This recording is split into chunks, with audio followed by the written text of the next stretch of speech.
Thanks, you're going to hold the chair so you can get it. And this is Gorky. Who was trying to wish his back? Which is trying to back here, Keith? Just put it down. Just put it down. Just put it down. Like when they give the ball down the Garrison. Yeah.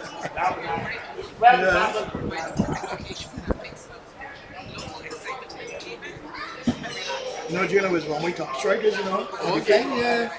But they had the defense force program. I used to go there. It was just a defense force.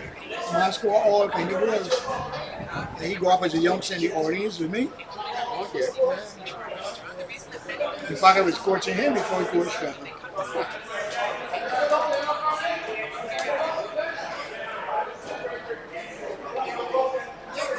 All is well.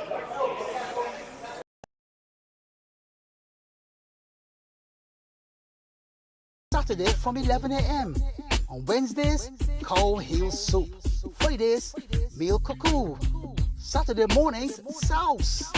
Friday night, karaoke starts at 8 p.m. The Goalkeeper Sports Bar, 427-3168 and 826-0137.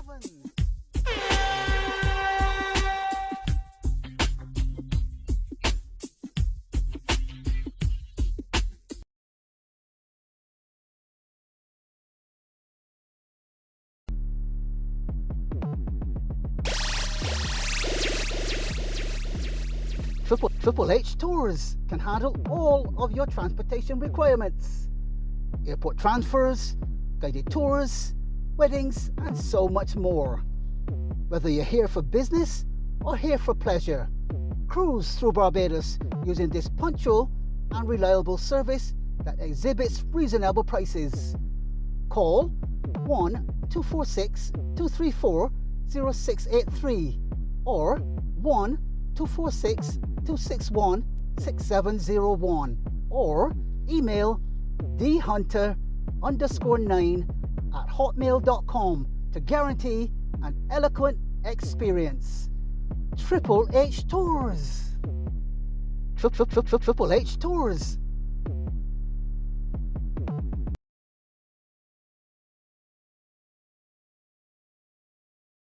Visit Ayers Meat Shop today for all your poultry, pork, beef, lamb, and fish needs. Located in the Aberdeen Jones Building, Gall Hill, Christchurch. You can purchase premium meat cuts specifically to suit your needs at unbeatable prices.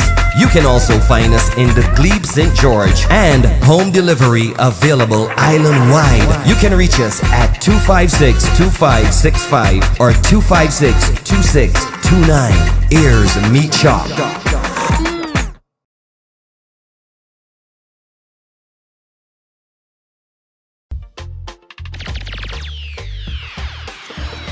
Scotty's Car Rentals. New cars, low prices. 7-seaters, Jeeps, small cars, and mid-sized sedans. From as low as 78 Barbados dollars daily. Special conditions apply. They offer free pickup and delivery. Fully loaded vehicles, visitor rental permits, comprehensively insured, GPS available, and ask about our leasing program. Find us at Lodge Hill, St. Michael, Barbados. Telephone number 246-243-4653 or 246-230-5850. Go to our website at www.scottdeals.biz. Our email address is kkscott@hotmail.com and our Facebook is Scotty's Cheap Car Rentals. Visa and MasterCards accepted. Scotty's Car Rentals. New cars, low prices.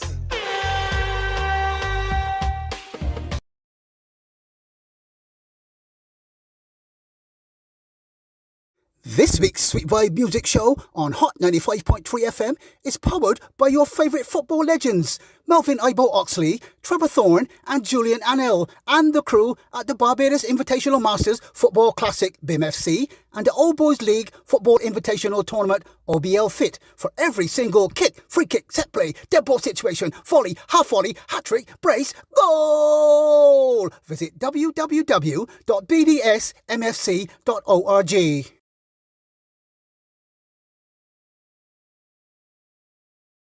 The Barbados Invitational Masters Football Classic BIMFC invites you to the Caribbean's premier international veterans football tournament on the beautiful island of Barbados.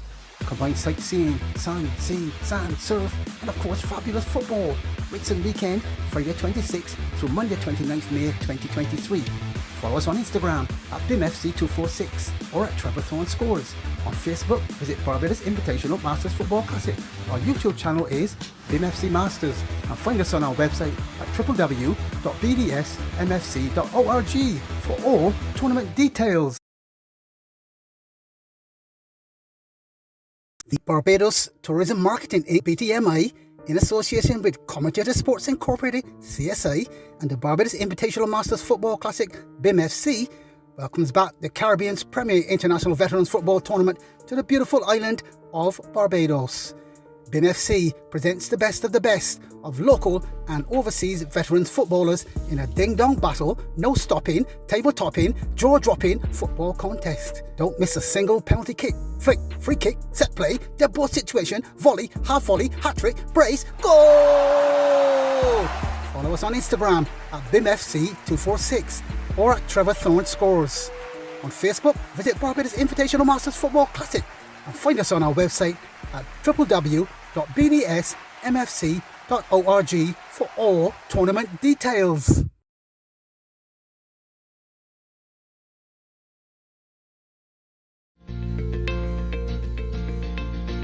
Hi, I'm Renee, and we are absolutely looking forward to welcoming you to Infinity on the Beach. We offer staycations, and the reason people choose us is because we're located right in the heart of the Gap, within walking distance of everything, but when you come back to the hotel, you have your own respite.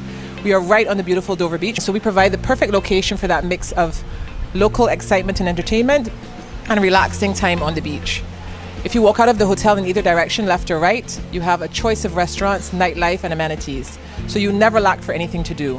And when you come back to our property, you have a number of things you can choose from as well, including our beautiful Stefan's Beach Bar and Restaurant. The reason that many locals choose us, however, is because they say that when they come to stay with us, we make them feel like a tourist. And we're very, very proud of that fact.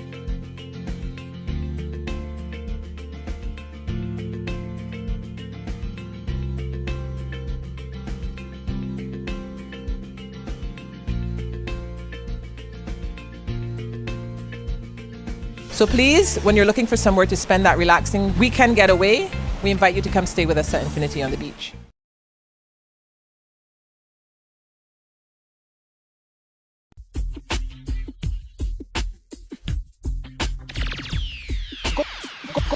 Goalkeeper Sports Bar, Licorice Village, My Lord Hill, St Michael, Barbados. Telephone number 427-3168. Mobile number 826-0137. Lunchtime, Monday to Saturday from 11 a.m. On Wednesdays, cow heel soup. Fridays, meal cuckoo. Saturday mornings, sauce. Friday night, karaoke starts at 8 p.m. The Goalkeeper Sports Bar, 427-3168 and 826-0137.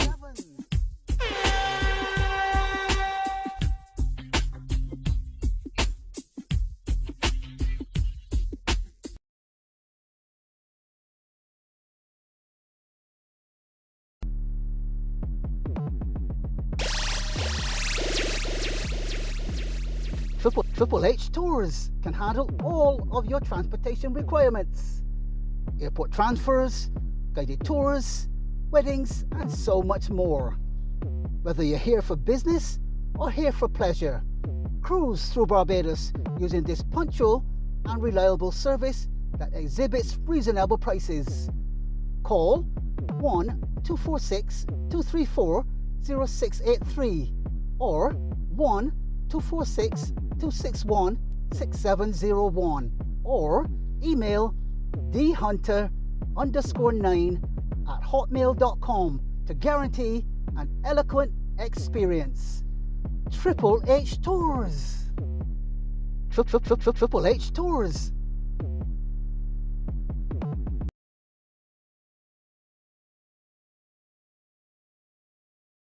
Visit Ayers Meat Shop today for all your poultry, pork, beef, lamb, and fish needs. Located in the Aberdeen Jones Building, Gall Hill, Christchurch, you can purchase premium meat cuts specifically to suit your needs at unbeatable prices.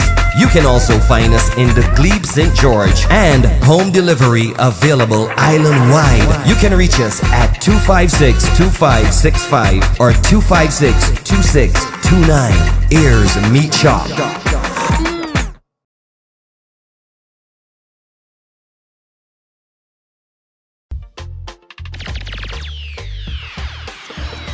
Scotty's Car Rentals. New cars, low prices. 7-seaters, Jeeps, small cars, and mid-sized sedans. From as low as 78 Barbados dollars daily. Special conditions apply. They offer free pickup and delivery. Fully loaded vehicles, visitor rental permits, comprehensively insured, GPS available, and ask about our leasing program. Find us at Lodge Hill, St. Michael, Barbados. Telephone number 246-243-4653 or 246-230-5850. Go to our website at www.scottdeals.biz. Our email address is kkscott@hotmail.com, and our Facebook is Scotty's Cheap Car Rentals. Visa and MasterCards accepted. Scotty's Car Rentals. New cars, low prices.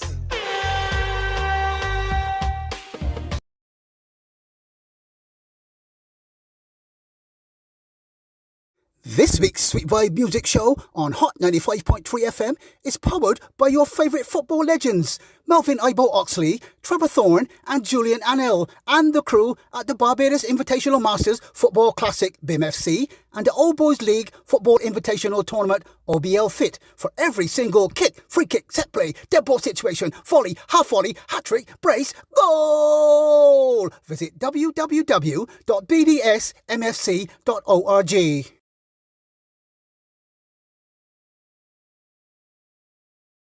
The Barbados Invitational Masters Football Classic BIMFC invites you to the Caribbean's premier international veterans football tournament on the beautiful island of Barbados.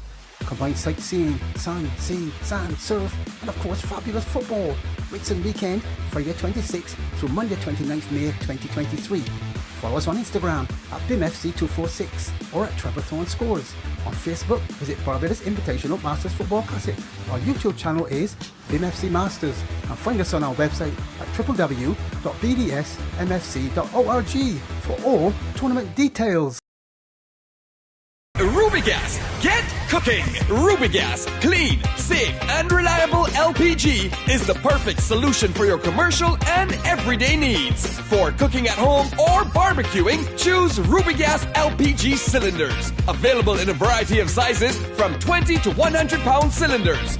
Rubigas LPG, distributed by Rubis. Clean, safe, reliable.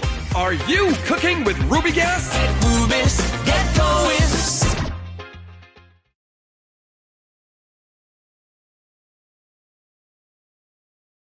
The Barbados Tourism Marketing Inc. BTMI, in association with Commentator Sports Incorporated CSI and the Barbados Invitational Masters Football Classic BIMFC, welcomes back the Caribbean's premier international veterans football tournament to the beautiful island of Barbados.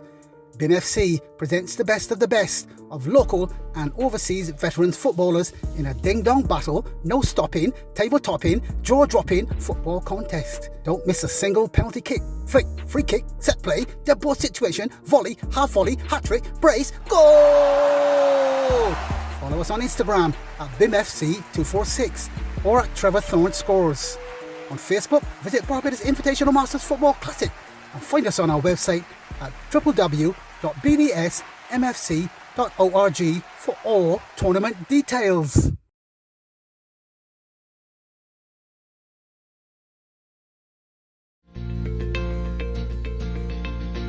Hi, I'm Renee, and we are absolutely looking forward to welcoming you to Infinity on the Beach.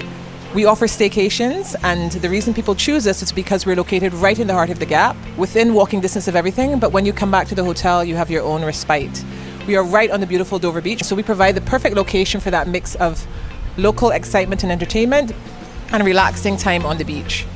If you walk out of the hotel in either direction, left or right, you have a choice of restaurants, nightlife, and amenities. So you never lack for anything to do. And when you come back to our property, you have a number of things you can choose from as well, including our beautiful Stefan's Beach Bar and Restaurant. The reason that many locals choose us, however, is because they say that when they come to stay with us, we make them feel like a tourist. And we're very, very proud of that fact.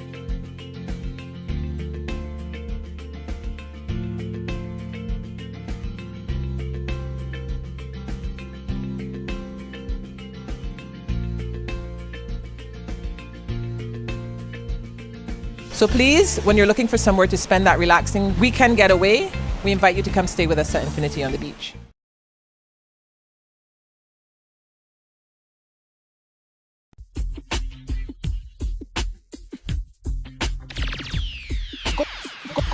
Goalkeeper Sports Bar, Licorice Village, Mayor Hill, St Michael, Barbados. Telephone number 427-3168.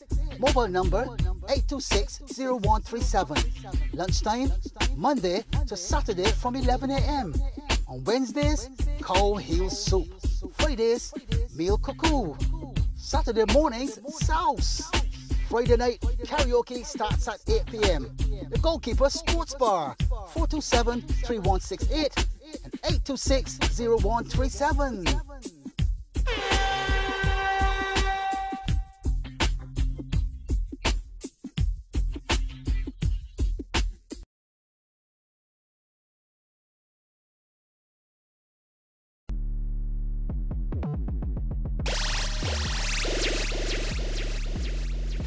Triple H Tours can handle all of your transportation requirements.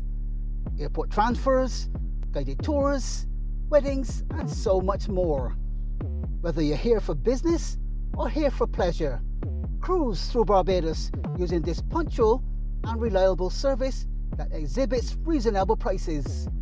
Call 1-246-234-0683 or 1-246-261-6701 or email dhunter_9@hotmail.com to guarantee an eloquent experience. Triple H Tours. Triple H Tours.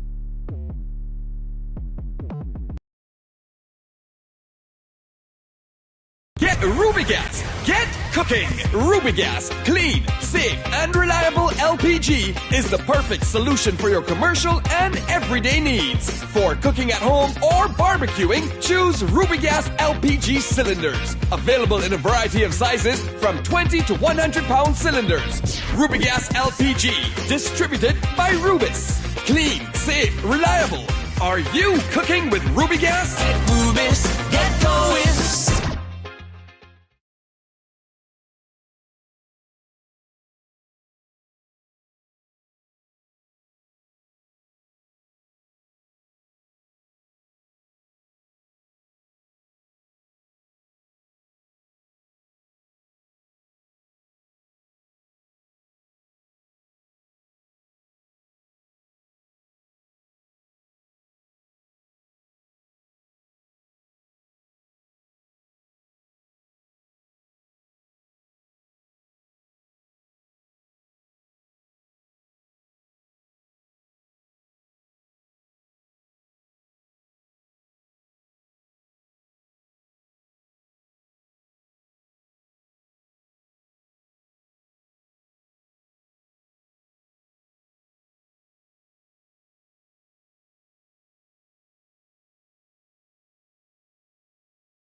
New cars, low prices.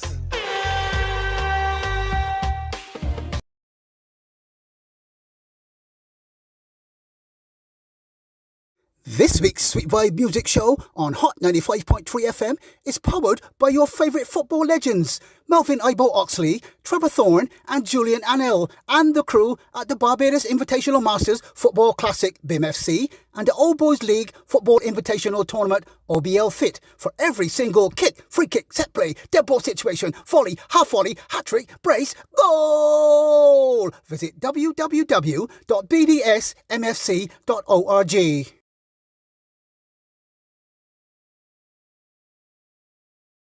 The Barbados Invitational Masters Football Classic BIMFC invites you to the Caribbean's premier international veterans football tournament on the beautiful island of Barbados. Combine sightseeing, sun, sea, sand, surf, and of course fabulous football. Whitsun weekend, Friday 26th through Monday 29th May 2023. Follow us on Instagram at BIMFC246 or at Trevor Thorne Scores. On Facebook, visit Barbados Invitational Masters Football Classic. Our YouTube channel is BIMFC Masters, and find us on our website at www.bdsmfc.org for all tournament details. Get Rubigas. Get cooking. Rubigas, clean, safe, and reliable LPG is the perfect solution for your commercial and everyday needs. For cooking at home or barbecuing, choose Rubigas LPG cylinders. Available in a variety of sizes from 20 to 100 pound cylinders. Rubigas LPG, distributed by Rubis. Clean, safe, reliable. Are you cooking with Rubigas? Get Rubis, get going.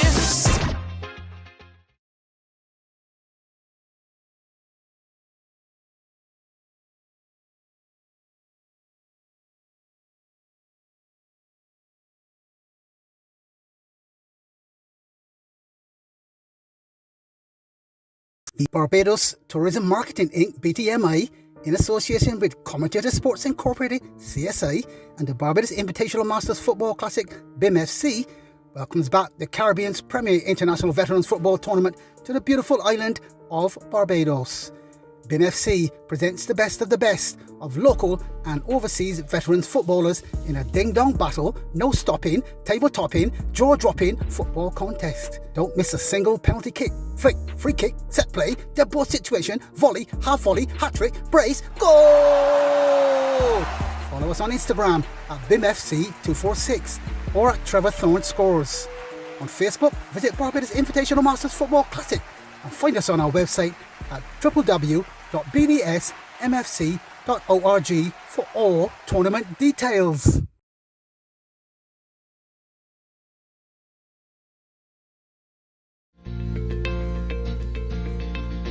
Hi, I'm Renee, and we are absolutely looking forward to welcoming you to Infinity on the Beach. We offer staycations, and the reason people choose us is because we're located right in the heart of the Gap, within walking distance of everything, but when you come back to the hotel, you have your own respite. We are right on the beautiful Dover Beach, so we provide the perfect location for that mix of local excitement and entertainment and relaxing time on the beach. If you walk out of the hotel in either direction, left or right, you have a choice of restaurants, nightlife, and amenities, so you never lack for anything to do. And when you come back to our property, you have a number of things you can choose from as well, including our beautiful Stefan's Beach Bar and Restaurant. The reason that many locals choose us, however, is because they say that when they come to stay with us, we make them feel like a tourist. And we're very, very proud of that fact.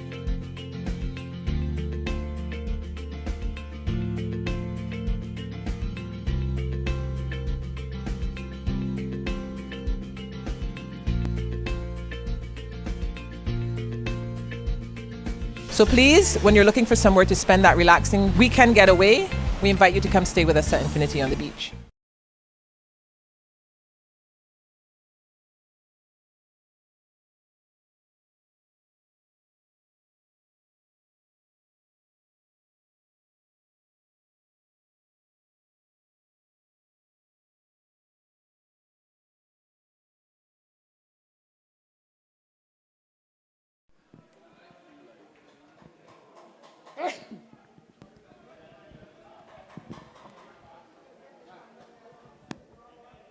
As we join the live action on the field of play at Rubis Sports Club, Brighton, Blackrock, St. Michael, Barbados, West Indies in the Caribbean. Yours truly, Trevor Thorne from Commentator Sports Incorporated. At present, Blackrock Masters 0, Empire 50s 0. Blackrock kicking from left to right on your screen here at Rubis. Ball through the legs of Frank Williams. He tackles and he in fact, I thought he had won the throw, but not necessarily so. As we rock and roll here in Barbados, a key 50s matchup it is between the sky blue of the Blackrock Masters, white shorts this evening and white socks, and they're up against Empire Club at present. The stats reveal that Empire on eighth position with 7 points, and Blackrock Masters easing on up the table with 9 points, and in fact 9 points to be sure, yes for sure, and in 6th place at this point in time. It's an 11-team table. The top 4 go to the cup, the bottom, the next 4 go to the plate, and the last 3 drop right out of it. We're in round 8, and at present 0-0 the score between Blackrock Masters, as I said before, in the sky blue, and Empire Club in the red jerseys this evening. 0-0 the score, as we say good evening to Keith Grell-Griffith. Blessed good evening to each and everyone, Trev. A wonderful, cool evening here down at Rubis. Both teams looking desperately for a victory. A victory will push either team into a challenging position of the top 4. Both teams starting with short players, but as the game continues, they're back to 11 now. So we are looking for some goals just before the end of the first half. It is Blackrock Masters on their home ground, 0, Empire 0. So ball all the way back to Marston Graves. He flicks it over to the right-hand side. Finds, in fact, he plays it a little further right. That's Rodney Barker picking up there on the right-hand side, going into the challenge. And he wins his team throwing on the far side. Barker wearing, I believe it's 31 on the back of his shirt this evening. He'll take the throw now and come into the midfield. Empire sprinting down that right-hand side. And as the ball ricochets off the attacker last, it will be a goal kick to the Blackrock lads.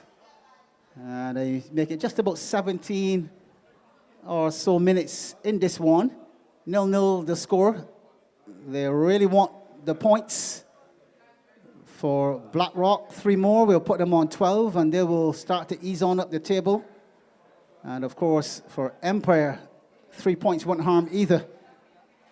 I'll put them on 9, and also in contention still for one of these top 4 places. The top 4 go to play for the cup. And remember, they bought the 5th through 8th, will go to the plate.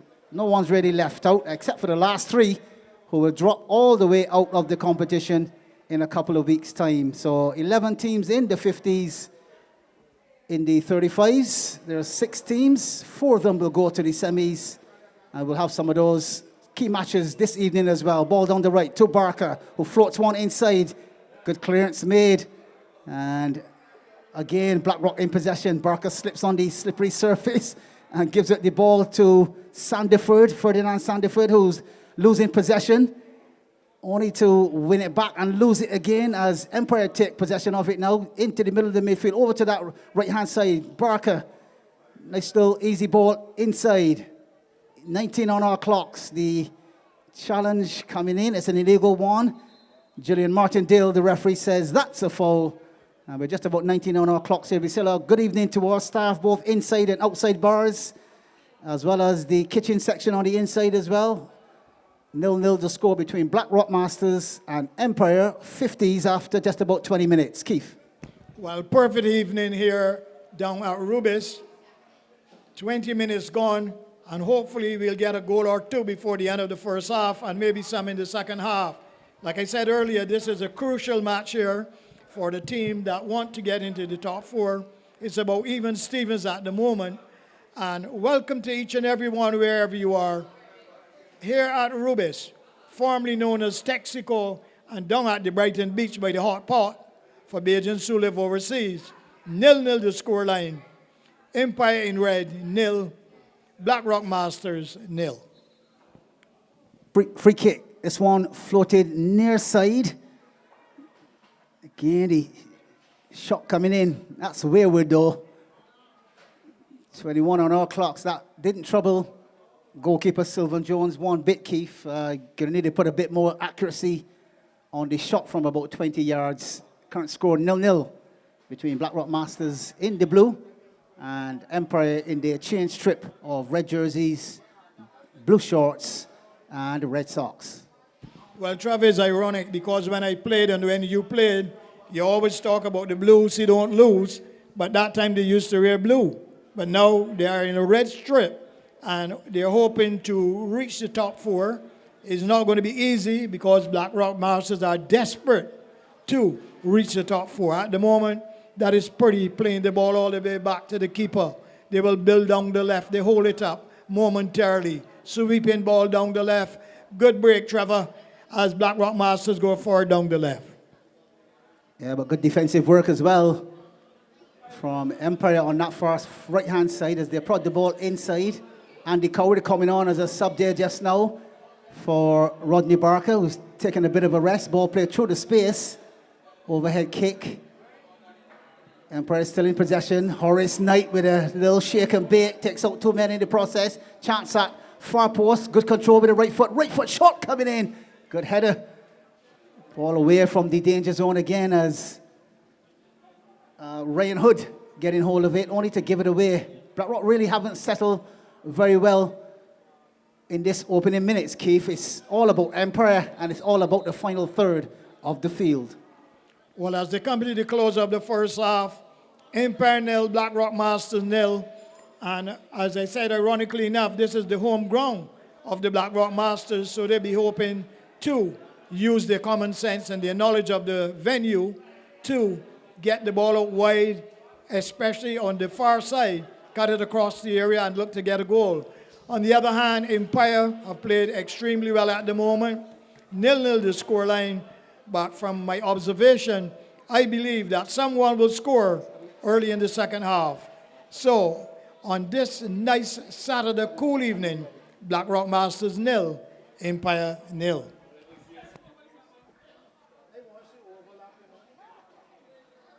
Yeah, an excellent game developing here between the Mighty Blues, Empire, and Blackrock Masters, but still no goals, no end product. Empire pressing and probing down the right consistently, their right-hand side, but still nothing to show for it. 0-0 the score here at halftime between Blackrock Masters in the blue and Empire 50s in the changed red strip. We go to those ads and come right back for the second half. Join us.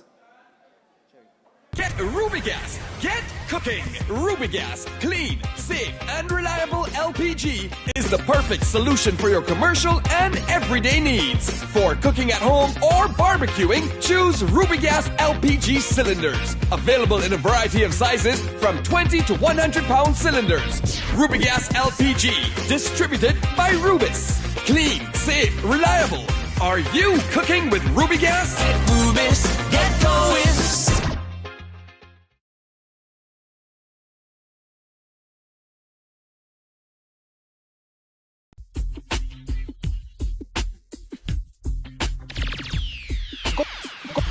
Goalkeeper Sports Bar, Licorice Village, Mayo Hill, St. Michael, Barbados. Telephone number 427-3168. Mobile number 826-0137. Lunchtime, Monday to Saturday from 11 a.m. On Wednesdays, cow heel soup. Fridays, meal cuckoo. Saturday mornings, sauce. Friday night, karaoke starts at 8 p.m. The Goalkeeper Sports Bar, 427-3168 and 826-0137.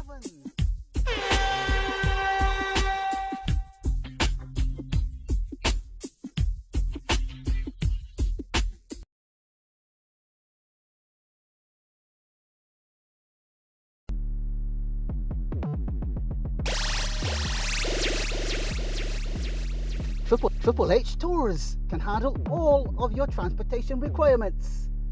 Airport transfers, guided tours, weddings, and so much more. Whether you're here for business or here for pleasure, cruise through Barbados using this punctual and reliable service that exhibits reasonable prices. Call 1-246-234-0683 or 1-246-261-6701 or email dhunter_9@hotmail.com to guarantee an eloquent experience. Triple H Tours. Triple H Tours.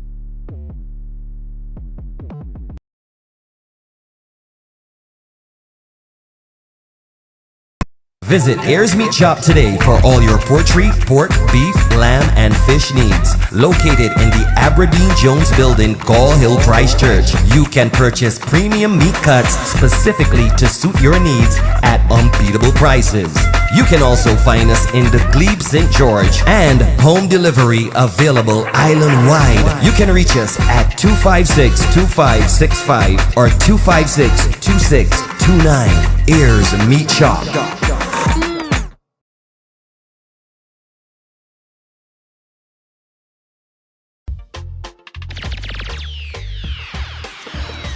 Scotty's Car Rentals. New cars, low prices. 7-seaters, Jeeps, small cars, and mid-sized sedans. From as low as 78 Barbados dollars daily. Special conditions apply. They offer free pickup and delivery. Fully loaded vehicles, visitor rental permits, comprehensively insured, GPS available, and ask about our leasing program. Find us at Lodge Hill, St. Michael, Barbados. Telephone number 246-243-4653 or 246-230-5850. Go to our website at www.scottdeals.biz. Our email address is kkscott@hotmail.com and our Facebook is Scotty's Cheap Car Rentals. Visa and MasterCards accepted. Scotty's Car Rentals. New cars, low prices.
So as we go live to the YouTube channel of the CSI Stream team, in collaboration with the Barbados Invitational Masters Football Classic BIMFC, it's the All Boys League Football Invitational Tournament, OBL-FIT.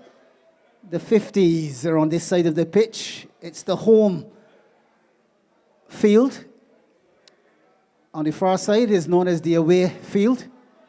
And at this point in time, throwing to the Empire lads on the right-hand side as they come inside and tussle as they go after the ball with Warner, flicks it forward. And Empire maintaining the possession, being barged off of that ball. Ball finds Adrian, fly forward with the 25-yard pass into the middle of the midfield, finding Sandiford. Sandiford prods it back into the space, asks for the return pass, cut out at the back by Empire. as they go forward now with Barry Scantlebury. Ball played inside for a post. And the ball trickling off of the attacker last. 26.5 on our clocks here. 0-0 the score between Blackrock Masters kicking from right to left as we are into the second half. And Empire pressing from left to right in the blue shorts, red socks and red jerseys. Second half, again down the right, the ball controlled. Challenge comes in. Hood looks to go through the legs. And the ball over the touch. You make that a Empire throw. Into the 27th minute we go. Still no goals yet in this matchup. Up next, it will be a ding-dong battle between top of the table, Wildy Royalty, and Trent's on your screens. And on the far side, on the away pitch, it will be Winston Enterprises, BLM Masters 50s against Matt West Haggett Hall 50s in a crunching battle for 50s supremacy, of course. So free kick then to Blackrock Masters, just past the half line. Midway into that attacking half, we see the Blackrock team with David Hood wearing 11 this evening, I believe it is. He'll look to pop one from here, right foot into the arms of waiting goalkeeper Wayne Harding. Harding distributes to his left this time. Empire coming out of their defense in the red jerseys. Ball to Frank Bengal Williams. Thank you very much, Bengal, for all your assistance in assisting us with the bars and so on. He's a massive worker. Even before we start here, we definitely on 29 minutes would like to thank our staff for being able to so swiftly set up the venue, the fields, both pitches, corner flags, 2 drinks bars, one on the inside, one on the out, and a food section too. Who does that within an hour? A super team, for sure. 0-0 the score between Blackrock and Empire. Clearance, and then again the shot from the Empire attacker. Looking a bit like Sion Brathwaite from here. We'll verify that with the team sheets as well. But surely Empire continue, Keith, to look for that first goal. They look more hungry for the first goal than Blackrock. And therefore, maybe I'll put a little wager on Empire getting the first goal, because with this amount of possession, Keith, and the amount of attacks that they've had, surely you would think that Empire are more likely to get the first goal in this 0-0 tie at this point in time.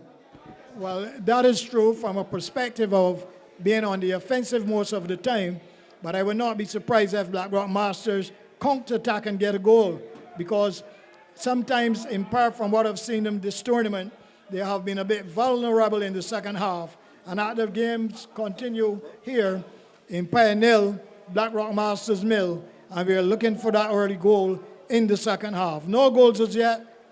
We look forward also to that big game this evening. 2 of the top of the table team, Trents from the way in St. James, up against Wildy Royalty. So again, Empire teasing down the right-hand side this time. And the ball over the, in fact, an infringement on the inside. That will be a free kick to the Blackrock Masters on the far right. 31 on our clocks. Still no goals here yet. Second set of matches this evening. We already got kicking at 2 p.m. We're heading for into this matchup here. 3 p.m. with the kickoff, and at this point in time, still no goals. As the sweet bread, as well as all the fancy drinks that you get around Easter, in full effect here I can see one of my colleagues munching down on coconut sweet bread. It's a favorite in the Barbados diet, especially at Easter. Down the right goes Coward. Keith can tell us about his sweet bread days as well. Here we go with ball over to the far side. Chance here for Empire. Left foot shot. Saved by the keeper. Clearance made into Sandyford. Tickles it past one. He gets a roar from the crowd. But the ball all the way back to goalkeeper Wayne Harding. No problems at all for Harding to control and play down the right-hand side. 32 on our clocks. Here's Clark being hustled and hurried off it. Right foot shot coming in. Save. Second bite at the cherry. Into Harding. Takes it with both hands. And with 33 minutes on our clocks here at the Rubis Sports Club. 0-0 the score. A real ding-dong battle as I battle the sight of sweetbread. Keith. Well, you have just said a mouthful. Ironically enough, growing up in the New Orleans and Chapman Lane as a youngster, my mom, she was one of the entrepreneurs making street bread, poon, all kinds of stuff around this time of Easter. So I came up in that environment, and it gave me a lot of speed. So they say I was an outstanding right winger in my early days. So I know exactly what you're talking about. And I want to see the youth, eat refreshing food, good healthy food, and also be disciplined. Try to get here to the matches and at Empire early. And even if you win or lose, at the conclusion, have a refreshment. Enjoy yourself. In this life, you have to thank God for all of the blessings. And this is a wonderful evening here at Rubis. For those people in Canada and England and America, they have been asking quietly, where is Rubis? Let me just remind them, Rubis is what we call Texaco in the past, right down to the bottom of Brighton, and people go in the hot pot. So now you know where we're at, and at the moment, no goals. Empire 0, Black Rock Masters 0. So again, Empire pressed down the right-hand side. Set piece. They will look to get this one into the box. Julia Martindale sees something that she doesn't like. She's going to order those players away from the ball as we try to get the best angle possible. We do have a little issue with a few branches, but you don't want to destroy the pleasant trees of nature, and therefore the branches might need to remain for a little bit longer. Ball inside for a post. Cleared away with some good defensive work by Adrian Fryford. He's really turned into a utility player, Keith. Having played striker back in the 90s with me, he then dropped a little deeper into the midfield. And now he's really an anchor man that pulls all the strings for Black Rock Masters. And he also takes superb penalties as well. As we say good evening to another one of the fans on the far side. 0-0 the score, but Adrian Flyford, let's have a few words about him, Keith. Well, Adrian Flyford was one of the best strikers Deacons Farm have ever produced. He always was full of panache and style and flair and scored lots of goals. But as he matured, he have not put on 1 pound. He have always remained slim, and therefore he can roam a little more in the midfield. A very good player, and he and I have a commitment before this tournament finish. He is anxious to play me road tennis because he has never won a game in my career. So he's anxious to play, and I'll give him that chance. I'm just sure he's going to come out tops, Keith, because you're...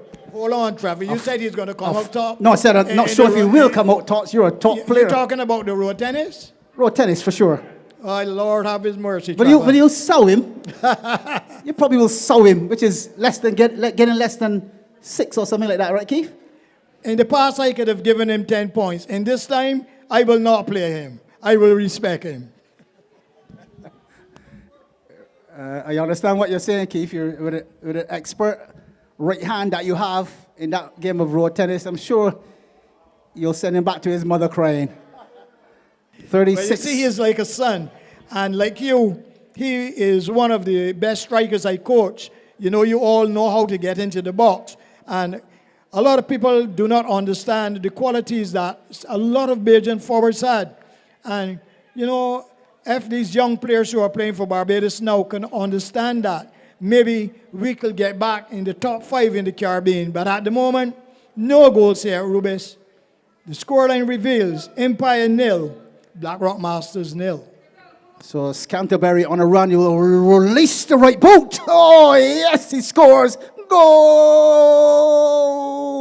That is a superb strike. Here comes the replay now on our screens. You'll see it on YouTube a little bit later. He fakes past one like he's not even there. Ford goes, trying to get up against him. He tickles it past the second and crushes the right foot into the back of the nets. Sylvan Jones beaten, all ends up.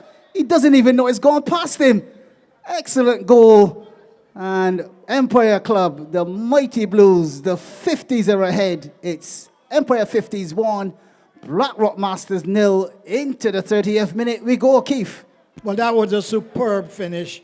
He collected the ball, he drifted inside, got it on his right foot, and then he hit a sublime shot into the back of the nets. Blackrock Masters under pressure and with a lot of work to do. The ball is played down the right.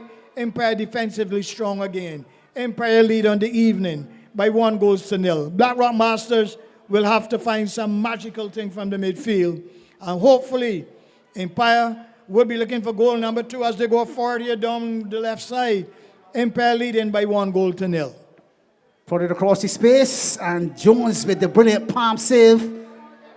The attacker doesn't know how he did it, but Jones stuck out the right hand there, Keith, and stopped the Empire team from being 2 up for sure after 38 minutes. Well, I believe what the Blackrock Masters would have to do in the remaining minutes is go for broke. Play some leading balls down the flanks, search and probe, and take shots from just outside the area. They're a very good team, but at the moment they're struggling in the last couple of matches. And surely, when I'm going back home with young Purdy, because we live in the same area, he will not be very happy. So at the moment, it is our blessed good evening to young Marley. Good evening, Marley. Evening, Keith. It's good to see you. At the moment, though, it is Empire on the evening, leading by 1-0. Empire 1, Black Masters 0. For sure. It's nothing that they didn't deserve, though, because the amount of pressure they put on the Blackrock defense. At some point in time, the likes of Preedy, Anthony Allen, Adrian Ford, and of course the likes Nigel Archer needed to take a little bit of a breather. But on 37 minutes wasn't the time to take that breather. They decided to inhale, Keith, and by the time they had exhaled, the marksman Barry Scantlebury had hit the back of the net with the first goal. Right foot shot coming in, and that one's off the mark, off over the crossbar. Julian Martindale, the referee this evening, points to the spot for a goal kick. And on 40 minutes, Empire lead 1-0 against Blackrock Masters. The one thing I noticed over the tournament is that when Cracker Goddard is not playing, with his majestic movements in the midfield and that left foot, they're not the same team. And what they would need to do now is get the ball forward a bit quicker and try to put pressure on Empire. Empire, on the other hand, have defended very well. They're well organized. They keep in possession when they go forward. And that goal earlier on was a sublime finish. And surely, Empire looking to move up the table and go to 10 points. They lead on the evening by 1-0. So it'll be a goal kick to the Blackrock Masters. Empire again applying more pressure. They obviously want that second goal. That will give them the space that's required to almost grab the 3 points and put them in their back pockets, because 1-0 is never the best lead to have. You always want to put a 2-goal cushion, sometimes even a 3-goal cushion against a serious and a team that can always bounce back like Blackrock Masters. But as Keith was telling us and making a very good point, when Goddard isn't here, they just lack the tenacity to put as many passes as they were accustomed putting them together, and therefore they stand less of a chance of getting over the opposition. When Ricardo Cracker Goddard is here and playing, then you see a different style in the midfield. He's able to find Adrian Ford quite often. Sometimes it is the Grandisons as well as Goddard creating all the havoc, with Ford going free up front as he is doing right now. But at present, he's not here, so all we can do is speak about him in all his brilliance. But Blackrock will need to wrestle and fight for this game, because Empire are surely the team in the ascendancy. Barker going over in a heap on the far left. Got a body check, which was quite a lot of pressure on his back. And he's over in a heap on 42 minutes. Current score, Empire 0. In fact, Empire 1, sorry. Blackrock Masters 0. Well, you got above yourself then when you said the wrong scoreline. But Empire lead on the evening by 1-0. They have played impressively throughout the game. Even in the first half, even though they did not score, they looked positive, and surely everything went well for them. They're in that second half, and they lead on the evening by 1-0. What I would like to see as the game continues, not only in this game, but in the remaining games, that the teams be a little bit more disciplined when they have possession. When you're a master, you have to be able to master the ball, play out wide, keep possession, take shots from distance, and hopefully get a goal. But as we come into the closing stages of the game, Empire lead by 1-0 against the Blackrock Masters. Into the 43rd minute, Martindale taking full control and having a word with utility man Rodney Barker on the edge of the 18-yard box belonging to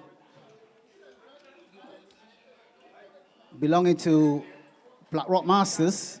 She's there for quite some time. She's talking to Barker and also talking to another man that looks like David Hood. And therefore, something to sort out. Barker stays tuned for a few more instructions. And we're into the 44th minute. Sends Barker away now and keeps control of this one. It's not really threatening to boil over. It's just that Martindale has the instructions on the tip of her tongue, and she makes sure everyone gets them. The top referee that she is. Not sure why the Empire management is on the field. Ball over to the left foot shot coming in. Oh, it is a superb goal. As let's see, picking up the names and numbers here. Definitely trained a shot from 16 yards out. It bowls the old onion by the keeper with no chance whatsoever. And again, the celebration. There it is. Well, Trevor, for sure no. Definitely for sure. Blackrock Masters seem to be dead, buried, and gone. 2-0 down as we go into the final minutes of the game. Empire has been the better team overall, and they have taken shots at the goal, and goals win matches.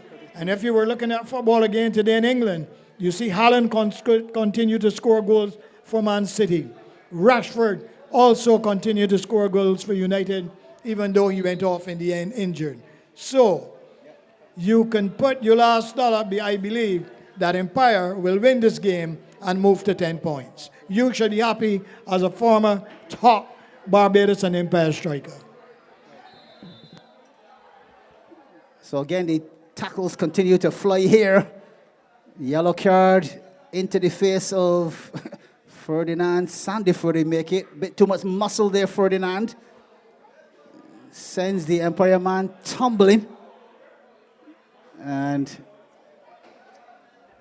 onto the surface. It's a good thing it's a sandy surface, Keith. Nice and spongy, because Empire men are hitting the deck quite often from some rough stuff from the home base. Blackrock team here playing at home, on the home field as well.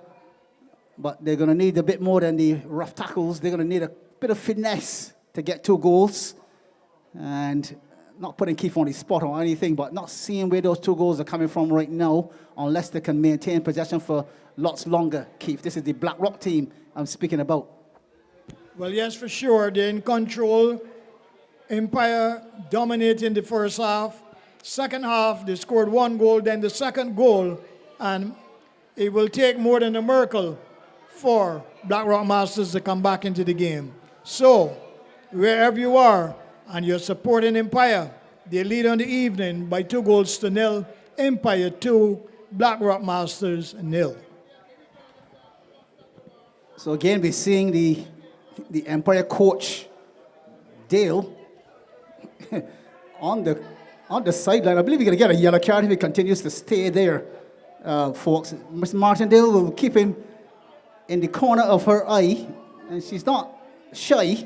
She will pull that yellow card any minute to keep him from disrupting the game that she's in charge of. Down the right, Blackrock in possession, over to this left-hand side. Can Sandyford reach it? Oh, he tries valiantly, but falls on the deck in trying to put that one across the box. Ball retrieved by Wayne Harding. But just about 47 on our clocks. Empire sailing all the way to 3 points if they can keep this score line the way it is.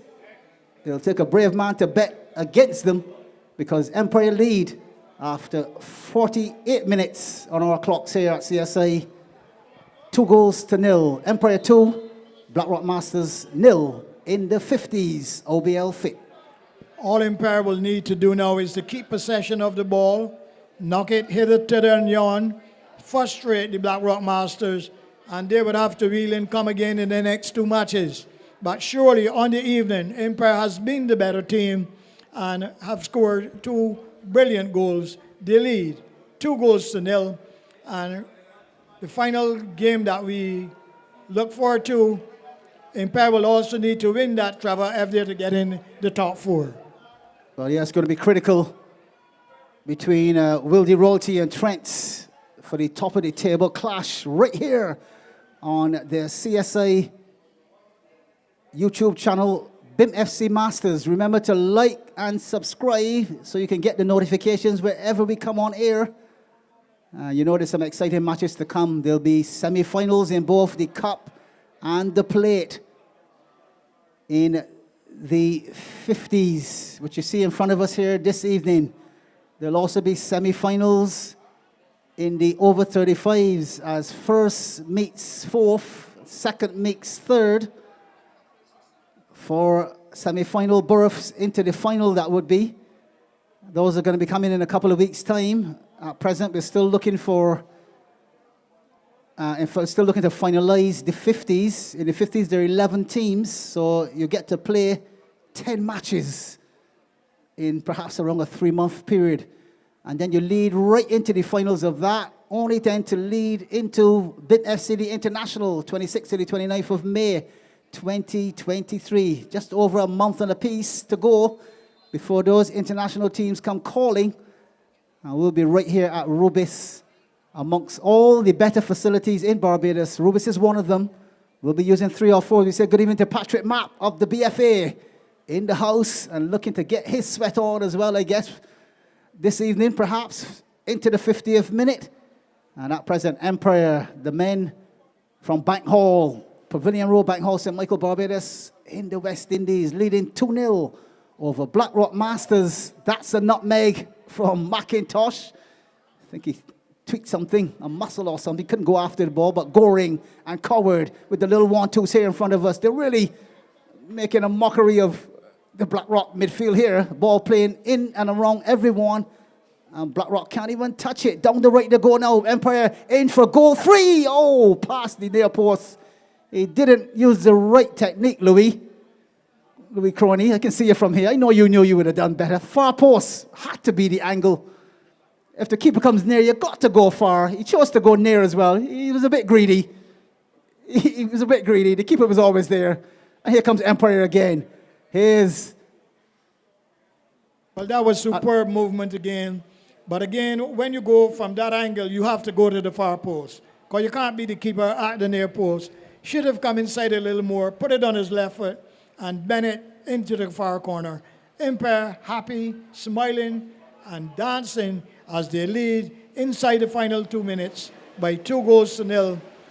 I believe Blackrock Masters will have to go back to the training room and get themselves organized for the final 2 matches of the tournament. And that is all she wrote. That's all Gillian Martindale will see for this evening. Excellent refereeing, good game on hand. Empire a bit too powerful,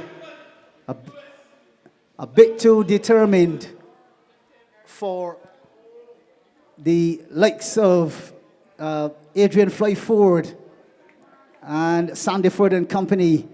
As we go live to the YouTube channel here as well. Keep smiling all the way onto those cameras. And a classified result we have as well here, Keith. Empire Masters 50s 2, Blackrock Masters 0.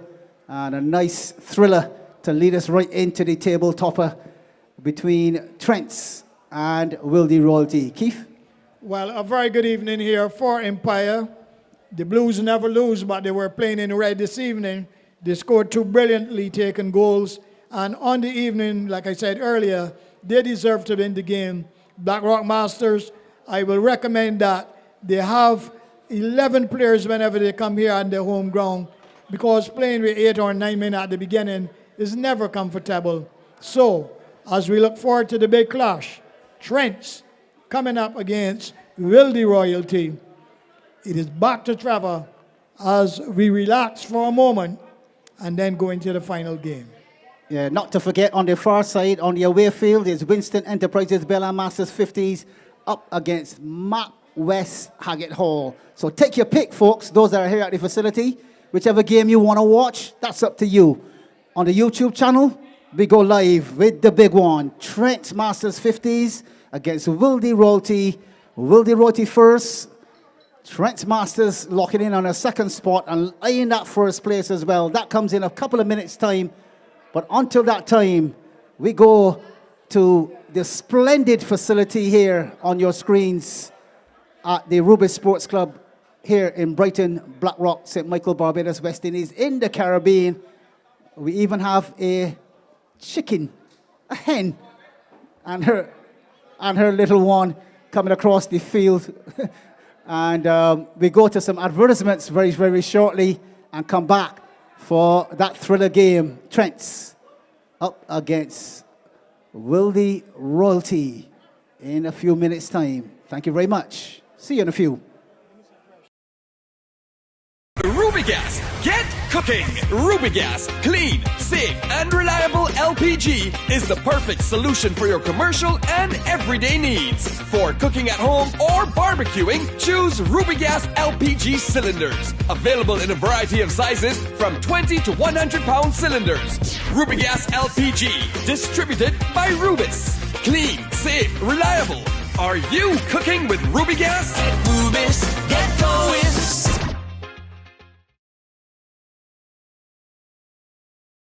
This week's Sweet Vibe Music Show on Hot 95.3 FM is powered by your favourite football legends, Melvin Ibo Oxley, Trevor Thorne and Julian Annell, and the crew at the Barbados Invitational Masters Football Classic BIMFC and the Old Boys League Football Invitational Tournament OBL-FIT for every single kick, free kick, set play, dead ball situation, volley, half-volley, hat-trick, brace, goal! Visit www.bdsmfc.org.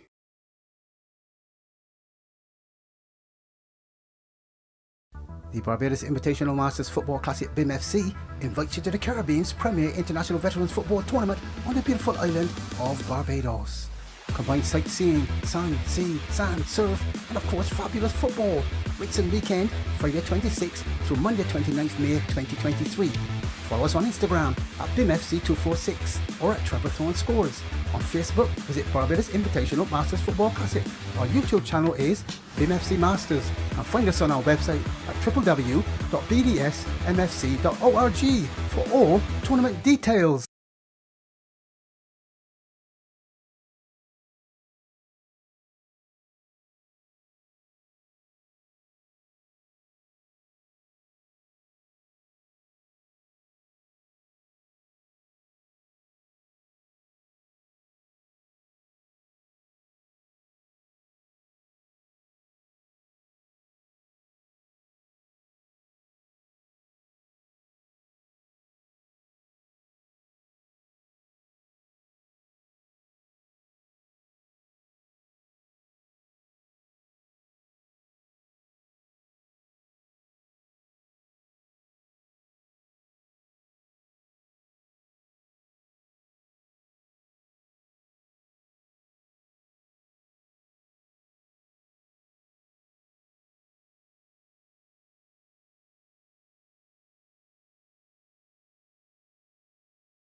So we go live to the YouTube channel. Thank you very much for choosing BIMFC Masters. That's our YouTube channel on YouTube. Like and subscribe to get the notifications whenever we're on air. And at present, it's a big one. This one is a top of the table 50s clash between Wildy Royalty in the red jerseys. And this evening, they're up against second place, Trent's Masters. Wildy Royalty on 19 points. Trent's on 18. Wildy Royalty played 7, 6 wins and a draw. Trent's played 8, 5 wins, 3 draws. 2 teams, none have been beaten. And they're first and second. This evening, it's Mr. Mark Bob Moses in the middle. We'll give you the other officials very, very shortly, but we're off and running. And this evening I have co-pilots Keith Griffith and Marty Leacock to take us through the running commentary. I'll be in and out like a CSI, tracking every statistic there is to track. But at present, Wildy Royalty in the red, clicking from left to right. And they're up against Trent's Masters, going from right to left in the black jerseys, trimmed with yellow, black shorts, black socks, 0-0 the score.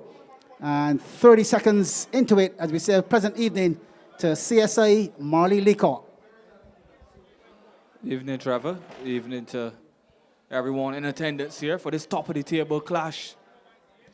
Big one this evening. Trent's Masters just 3 points behind the Wildy Royalty. Having played 1 game more though, Wildy Royalty having essentially a perfect start to their season.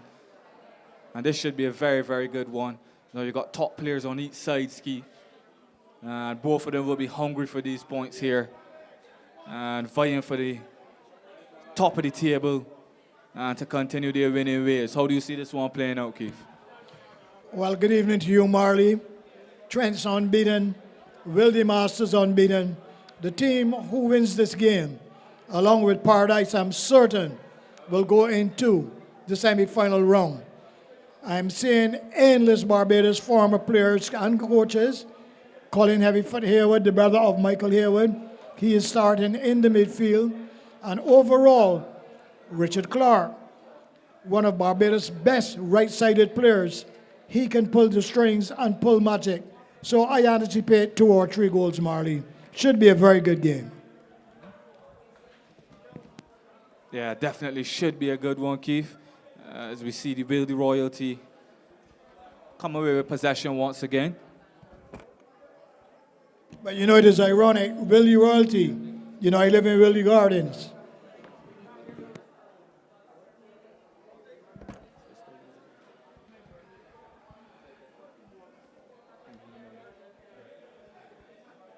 All right, so Wildy Royalty on the attack down this right side early. As you said, lots of top players, like Sir Gregory Lalo, Goodridge, Harewood in there. On the Trent's Masters side, they got their own maestros as well, so we're looking forward to a good one. Keith said he's looking for at least 3 goals, so hopefully this one lives up to the hype and is as exciting as we see the Royalty have the ball on this right side here. Trying to work it back to Lalo Goodridge, but that's cut out. Trent's Masters knocking it quite nicely in these early stages, Keith, as they make their way down this right side. The ball is played into feet. He looks at check back for some assistance. Help arise. Through ball is attempted, but that one's cut out and it's recycled nicely. Shot comes in, but that one's easy for the Wildy Royalty goalkeeper. And he collects quite easily and comes out to get us restarted with Harewood. Both sides, Keith, that get it down on the carpet and tend to play extremely good football, attractive football. Should be a really good watch. As we see a foul here.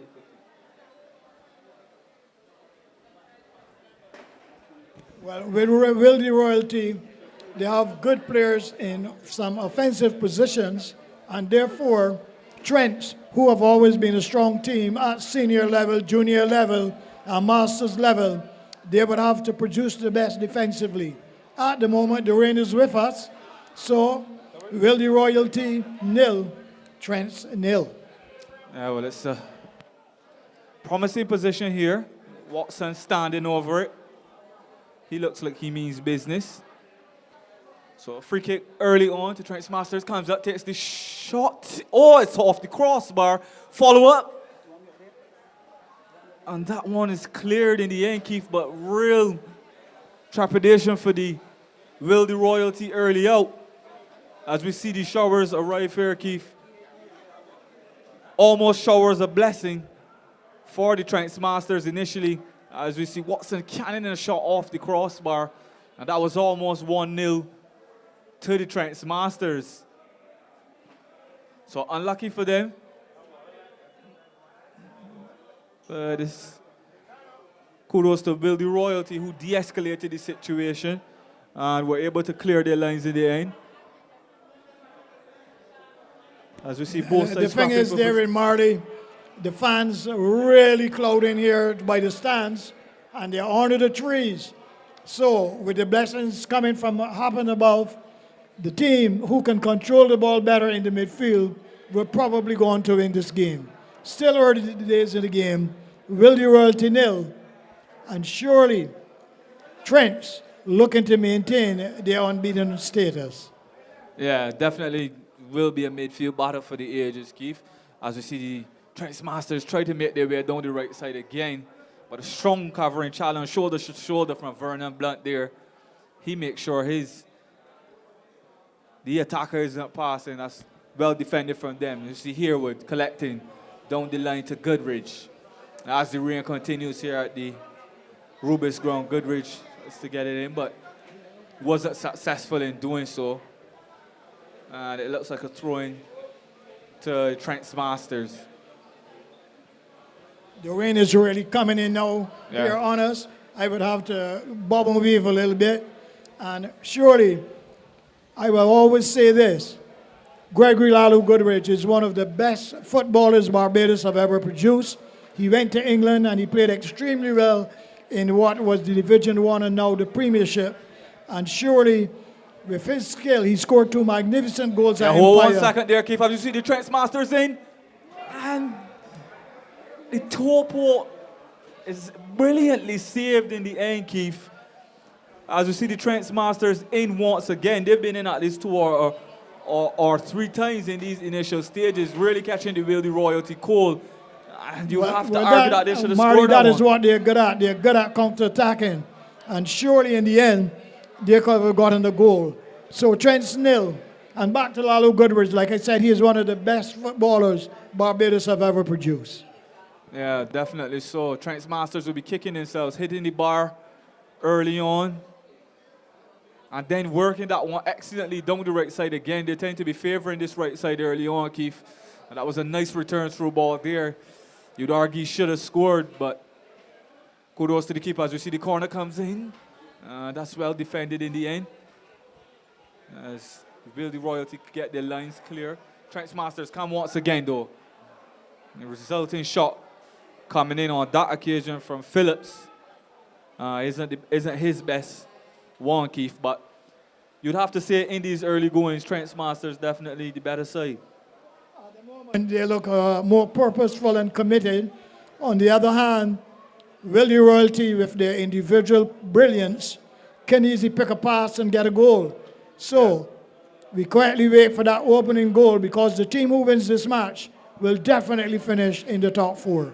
Yeah, you'd have to think so for sure, Keith. But Wildy Royalty, as we know, they're dangerous as well.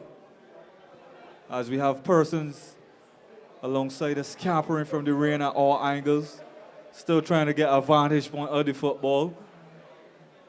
But yeah, the Wildy Royalty definitely a very, very dangerous side, and the Trent's Masters will definitely be thinking, if they do continue to boss proceedings here, Keith, they'll need to capitalize on one of these opportunities, because you believe at some point the Wildy Royalty will come back roaring with all the quality that they have on their books. Well, that is so true. They play touch and move.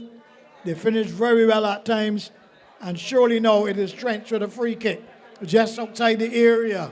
Here we go with Trent. Shot comes in from distance. Good save. Right on target. That is brilliance from both ends. Good shot and a good goalkeeping. Yeah. Trent nil. Wildy Royalty nil. Yeah, top football. That was a good shot from Watson once again there, Keith. He's getting them on target. You know, that's part of the, as a coach, that's one of the things that you would preach, Keith. Just get it on target, get it under the crossbar, work the keeper. He's done that on both occasions here, but the keeper has been equally adept at protecting his own goal. So good stuff here in the early goings. Exciting watch. Trent's Masters all over the Wildy Royalty here. Said Lalo Goodridge and company haven't really been able to get into this one just yet. As soon as I mention him, pops up on it. Comes away, tries to find one of his counterparts, but doesn't necessarily do so. That's a good ball played into the midfield. Trent's Masters on the attack once again. The ball is played out to the right. Blunt comes over to cover. Doesn't quite get there before his attacker, who comes back, looks for help. Tries a bit of skill, trickery, gone past his man, cross comes in. But unfortunately wasn't able to wrap his foot around it on that occasion, Keith. And the score stays at 0-0, but good football once again. Well, Trent went down the right, probing and searching. But in the final selection of the cross, it was not good enough. And in the end, the ball ran into touch. At the moment, though, Trent's positively going forward on the right-hand side on a number of occasions. Wildy Royalty have not settled in this game as yet, and they will be looking to improve the game as they continue. Wildy Royalty nil, Trent's nil. Yeah, we've seen them have a few sporadic attacks as we see them try to attempt more here again, but Gregory Lalo Goodridge is caught offside on that occasion, unfortunately for them. But going back to that point, Keith, we've seen them have a couple of sporadic attacks, but nothing really sustained from them, which is really surprising. You more expected this game to have a real ebb and flow initially, with both sides liking a lot of the ball, liking a lot of possession. But it's really been the Trent's Masters that have really monopolized possession from my take, probably like 70-30. They've really been on the ball and really put the Wildy Royalty on the back foot. So that's been very surprising early on here. As you see once again, the shot comes in, Keith, and that's another chance that goes a begging. I don't see a flag. Do you? Well, the thing with Trent is they're willing to shoot from distance, and they are more positive at the moment in the attacking turn. But they have to be careful because with the individual brilliance that Wildy Royalty got, they can easily get a goal. But the game is very competitive, and surely I will not expect this game to finish 0-0. Wildy Royalty nil, Trent's nil. Wildy Royalty nil, Trent's nil for sure, as we wouldn't want those young ladies to get wet. Stacey Hope is with us. Stacey? I was going to get a quick interview with her, but she's not interested in that. She's just sheltering from a bit of the rain here. But this is one of our staff members who helps us out with the beverages on the outside. And we have a bit of a shower here, so we really wouldn't want the ladies to get wet. And as I said, we're having issues with the rain coming over and putting a damper on the cameras. Technical equipment, you really don't want it to get wet. So we'll be joining you with more coverage hopefully very shortly. But that's a shot coming in from the left-hand side for Trent. Here's Michael Hayward, prods one through the space. It's brilliantly played inside, cut out at the back with some good defensive work. The current score, Trent's nil, Wildy Royalty nil in a battle for the top of the table title. Marley. Yeah, so good stuff here. As the rain abates a little, allows the Patriots to come back out, enjoy some more of the football. They were scampering from all angles at one point, Keith, but it's held out a little bit now, as we have a really, really good crowd in here this evening. All here to witness some of the excellent action that's been happening from week to week, Keith. As the Trent's Masters get us restarted with a ball down the right side. Richard Clark collects, tries to make something happen, but he's quickly dispossessed. The Royalty straight away with it, cuts inside.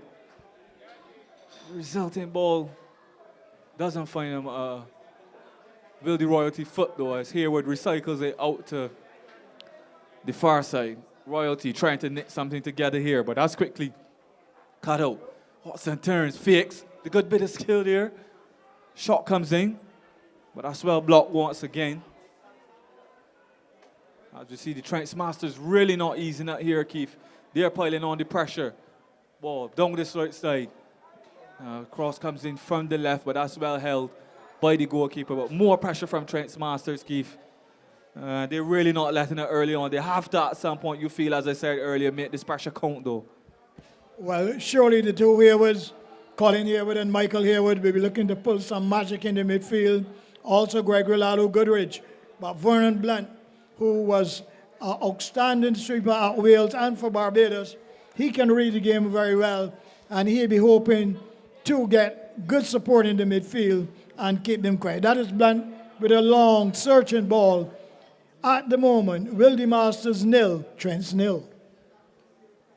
Yeah, but they've really been limited to sporadic attacks. You've seen the likes of Williams and Ford get on it intermittently for the Royalty, but nothing really sustained. As you see, Trent Masters restart us with a throw down the right-hand side. Clark collects. Does well, to win the Trent Masters a throw down their favoured side in this first half. About 90% of their attacks have come down that side, Keith, in this first half. So they're really favouring that side. And for good reason. They've been getting in. They'll be kicking themselves that they're really not at least a goal ahead at this point. But still 0-0. Still a chance to climb to the top of the table. Climb level on points against their opponents here this evening. They've really taken the fight to them. As you see, Watson restart us with a ball floated in. Misses everybody. You know, sometimes those can be difficult for the goalkeeper, Keith. When you have attackers running across the line of the keeper, sometimes it's going to sneak in at the back post, but didn't on that occasion. Well held. As the Royalty try to make their way up the field. It's a slight foul. Gregory Lalo Goodrich, he accepts. Says thank you very much. So Mark Moses directs some traffic as he looks to get this one. Strikes it. The goal. Well, that one doesn't necessarily get the favorable result from Goodrich.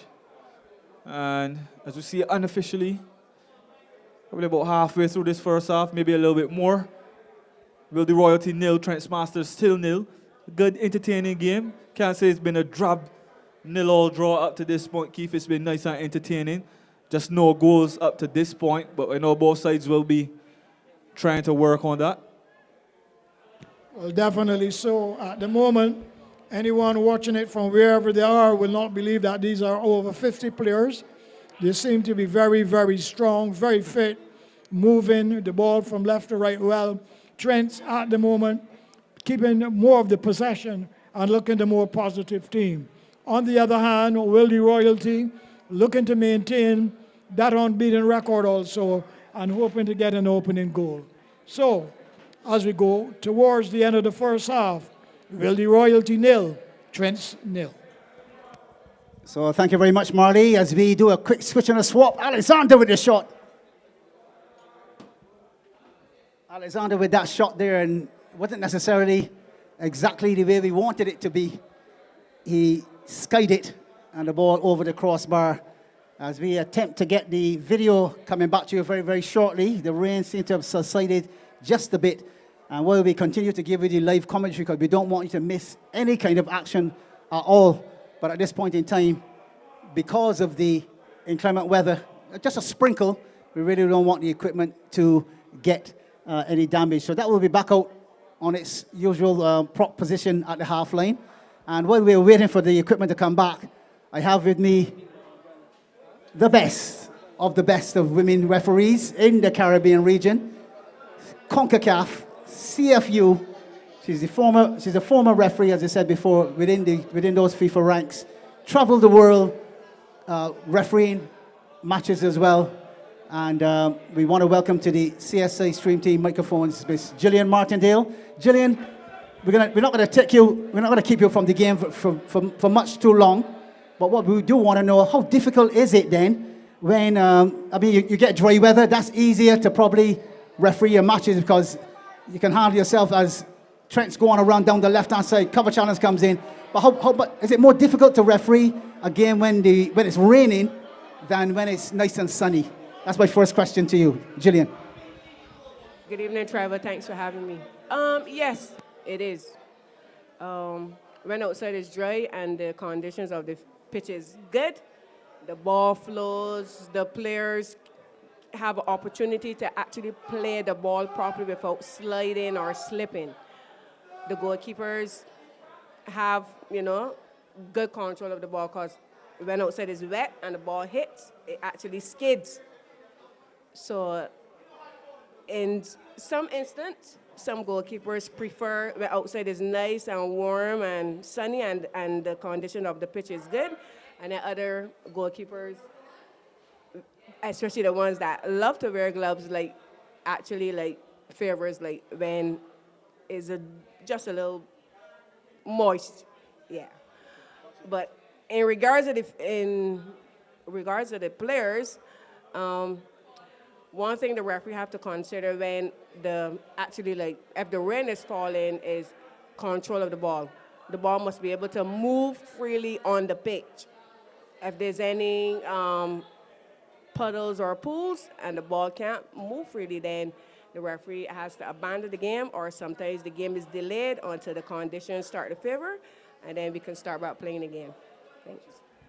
Right, thank you, Gillian. First words from Gillian as we'd like to get the equipment back up and running for viewing as well. Gillian will be back with us within a few minutes once we can get the cameras up and running. 21 on our clocks as we await that very first goal. At present, top of the table clash between the team that's leading the table, and that would be Wildy Royalty with all their stars, and of course Trent's stars of their own. They're known as the best from the west. Here comes a star, Richard Clark on the far side. Ball runs over the touchline, throw into Trent's. 22 on our clocks. Still no goals yet, Keith, but surely an intriguing game developing here at the Rubis facility here in Brighton, Blackrock. Well, definitely so. Very, very, very important game for the top of the table. The team who wins this will go on to the semi-finals for sure. And speaking about Richard Clark, a chance here for Trent again. In the end, the keeper came off the line, averted the danger. He is one of my soccer sons. He actually walked me into the pavilion. And Richard Clark is one of the best footballers from the north, ever, ever, ever. Surely, good skills, score lots of goals, and truly, Trent performing on the evening with class and supreme confidence. Will they have not gotten for the ball as early as they should, and hopefully, as the game continues and going to the second half, we will see the Wildy Royalty trying to put Royalty into the game. 0-0 the scoreline. Wildy Royalty 0, Trent's 0. Ball gone down the right side, just going wide. It's a goal. That is just what I was saying. That is just a matter of time before the Wildy Royalty will show the magic. Marley, with your young vision, who scored the goal for Wildy Royalty? Gregory Lalu Goodrich? Yeah, Lalu Goodrich. But as we were saying, Keith, you really have to put away your chances when you're playing a side of this kind of caliber, Keith. Trent's Masters just probably a minute earlier, 45 seconds earlier, had a wonderful, wonderful opportunity to put themselves ahead. And I count that as probably 3 or 4 guilty chances in that first half alone. They didn't do so. A leading ball was played up the field. Lalu Goodrich latched on to the scuff clearance and put that wonderful left foot on it. Struck it straight into the back of the net. Easy as it does it, Keith. 1-0 to the Wildy Royalty. You really, really can't stress enough. Have to take your chances against a side of this caliber. The thing about Lalu Goodrich, he has always had 2 good feet. Originally, when he was his coach, he would play on the right-hand side of midfield. But then as he matured, he went to England, he came back, and was a top professional there. And he have also played right back for Barbados. And the 2 goals he scored at Empire a few weeks ago were magical. And surely a goal of that magnitude, like the one he just scored against Trent, that will go down in this tournament as one of the outstanding goals. Yeah, definitely scored some pearls in this one so far. As we see, the Trent Masters, though, their heads haven't dropped. They've had the better of this first half, even though they're trailing 1-0 at this point. Watson's had a couple of really good shots on goal as well. As we see them here with a dangerous free kick. As referee Moses organizes the vicinity in which Is this Richard Clark is going to take it? It seems Clark looks the more likely, looks the more intent. He can bend it. He can bend it. It's team effort in the end, though, Keith. Team effort in the end, as the Trent Masters, you'd have to say, squander another opportunity to get themselves back into this game, but they continue to press, continue to probe as they're working onto this left side. It's quickly snuffed out by the Wildy Royalty, though. As we see the ball work down the right-hand side and out for a throw. So Wildy Royalty, Keith, doing exactly as we suspected that they might really come to the fore in this first half. Kept themselves ahead as they've managed to do this entire tournament so far. As we see another shot coming. But that one doesn't get the desired result at that point. But Wildy Royalty won, Trent Masters 0. Trent Masters with it all to do after having the better of this first half. And they'll have to continue to fight to see if they can get themselves back into this one, Keith. As we see them come down this left-hand side. Good skill here. Stops, checks, plays it back out. Shot comes in. Well, that's a kick, Marty, not a shot. Much too high. Going all the way over by Rubis. But surely, very, very good football by both teams. But on the afternoon, Wildy Royalty, still full of royalty. They lead by 1-0. And surely, if they maintain that to half-time, the tactics from their coach and manager Bismarck, who was outstanding defender for Pinelands, he will say, keep it tight at the back as they look to win and move clear at the top of the standings. Yeah, but I don't. You could tell me if you feel differently, Keith. I don't think they necessarily have a lot to change, really. They've been really good in this half. Can you argue maybe they could have done a bit better closing down the shot that did go in at the end, maybe? But they've been really good this half up to their finishes. So maybe that's the only thing you change in the halftime team talk. Tell them, hold your composure when you get in. You're making good chances. And just slot the ball into the back of the net as opposed to striking wildly, as we've seen them do at certain points in this half. Well, they have played an outstanding first half. Defensively, they were well organized. Once or twice, we saw them under great pressure from Trent. Trent probing, searching, but just couldn't find. And in the end, it was the magical man, Gregory Lalu Goodrich, who scored the opening goal, and they lead by 1-0 as we go into the second half. Royalty 1, Trent 0. Yeah, well, good watch there, Trevor. I know you've been hustling and bustling, getting everything in order, but I'm sure you caught a lot of that first half action. Trent Masters were really good in that first half. They weren't necessarily able to convert that good play onto the score sheet. Wildy Royalty punishing them in the end. But they were good, and it was a good watch overall. Yeah, it definitely was. The rain has subsided, and I'm not sure which team that one will...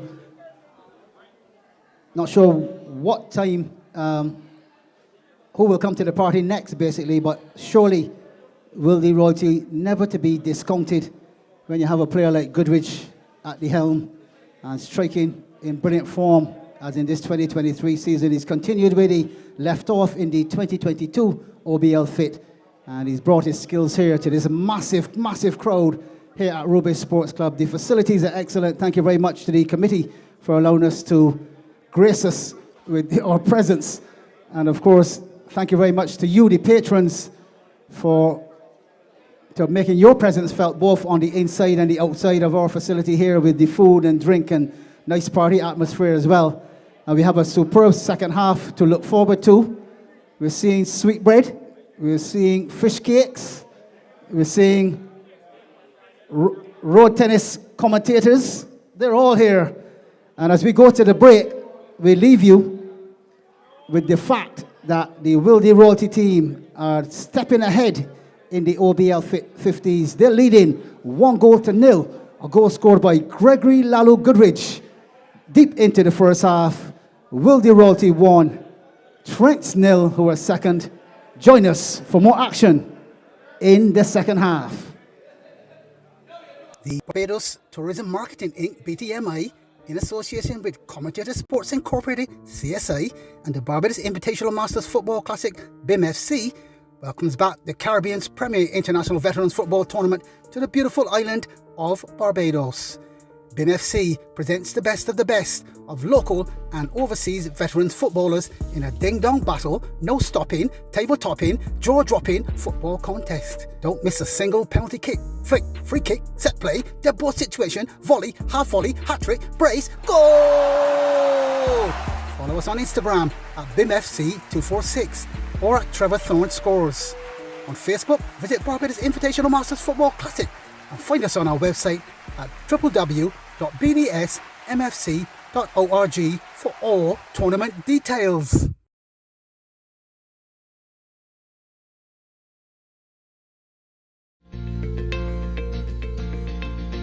Hi, I'm Renee, and we are absolutely looking forward to welcoming you to Infinity on the Beach.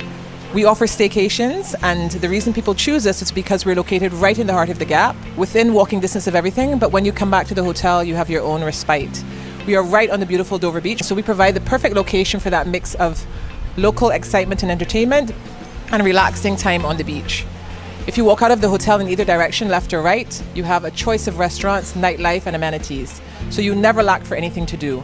And when you come back to our property, you have a number of things you can choose from as well, including our beautiful Stefan's Beach Bar and Restaurant. The reason that many locals choose us, however, is because they say that when they come to stay with us, we make them feel like a tourist. And we're very, very proud of that fact.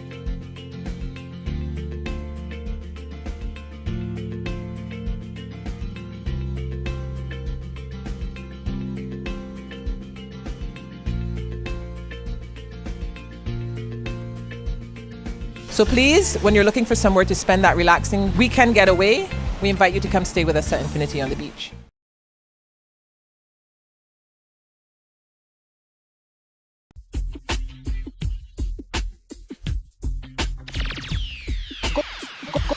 Goalkeeper Sports Bar, Licorice Village, Lord Hill, St Michael, Barbados.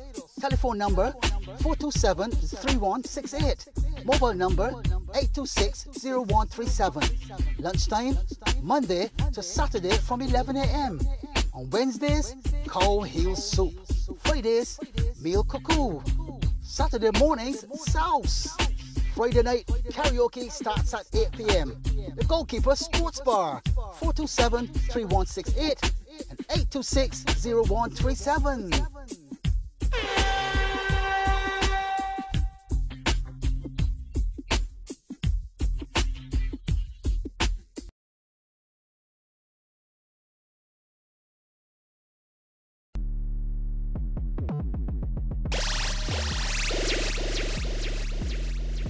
Triple H Tours can handle all of your transportation requirements. Airport transfers, guided tours, weddings, and so much more. Whether you're here for business or here for pleasure, cruise through Barbados using this punctual and reliable service that exhibits reasonable prices. Call 1-246-234-0683 or 1-246-261-6701 or email dhunter_9 at hotmail.com to guarantee an eloquent experience. Triple H Tours. Triple H Tours.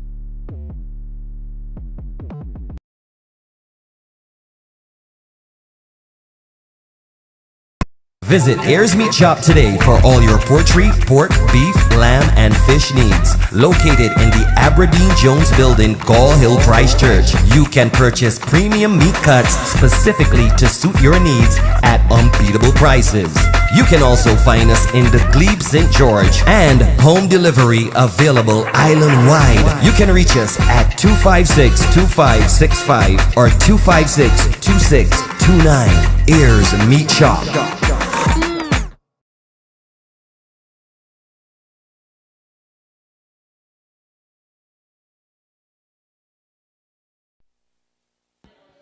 All right, so welcome back to this second half here. Top of the table clash, remember, in the over 50s competition. Wildy Royalty 1, Trents Masters 0. Trents Masters having a very good first half, but weren't really able to translate that onto the score sheet. Wildy Royalty taking full advantage of that as we see the rain revisit us once again. In the early stages of this second half, will it be the Wildy Royalty who are leading by 1-0 being triumphant, or agony for the Trents Masters, as we see a good evening to agony just rolling in as well too. So Trents Masters from left to right, Wildy Royalty from right to left in this second half. Keith?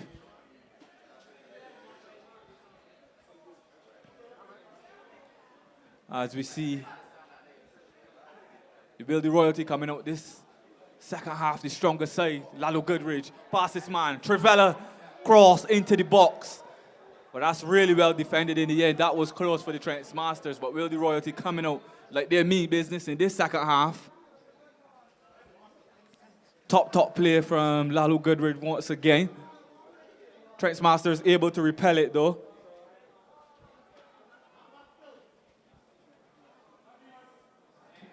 As we see them try to get themselves down this right hand side comes in. Calls from the crowd and the players wants alike for referee Moses to give the Masters something on that occasion, but nothing doing there, says referee Moses, and it's a goal kick to the Wildy Royalty.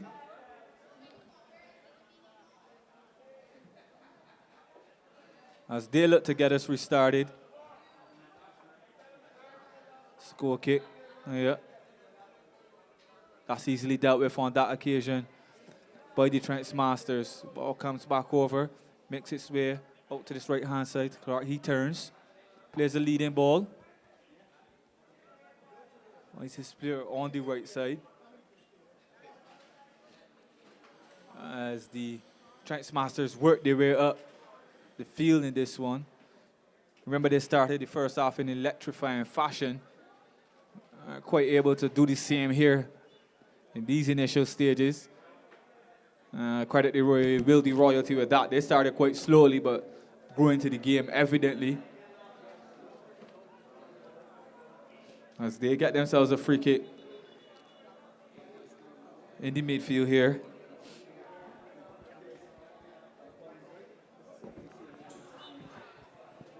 So free kick to Wildy Royalty. Ball played up the line. To Goodridge. Excellently taken once again. He's doing in or goal here. Cuts it back. And once again, the Wildy Royalty coming within inches of taking a 2-goal lead in this one. Everything good coming through Gregory Lalo Goodridge. He's unplayable in the early stages of this second half.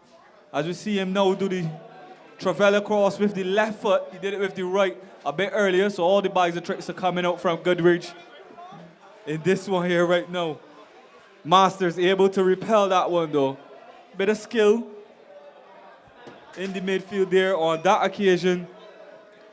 But just doing too much there was Anthony Corbin. He ends up losing it And the Trent Masters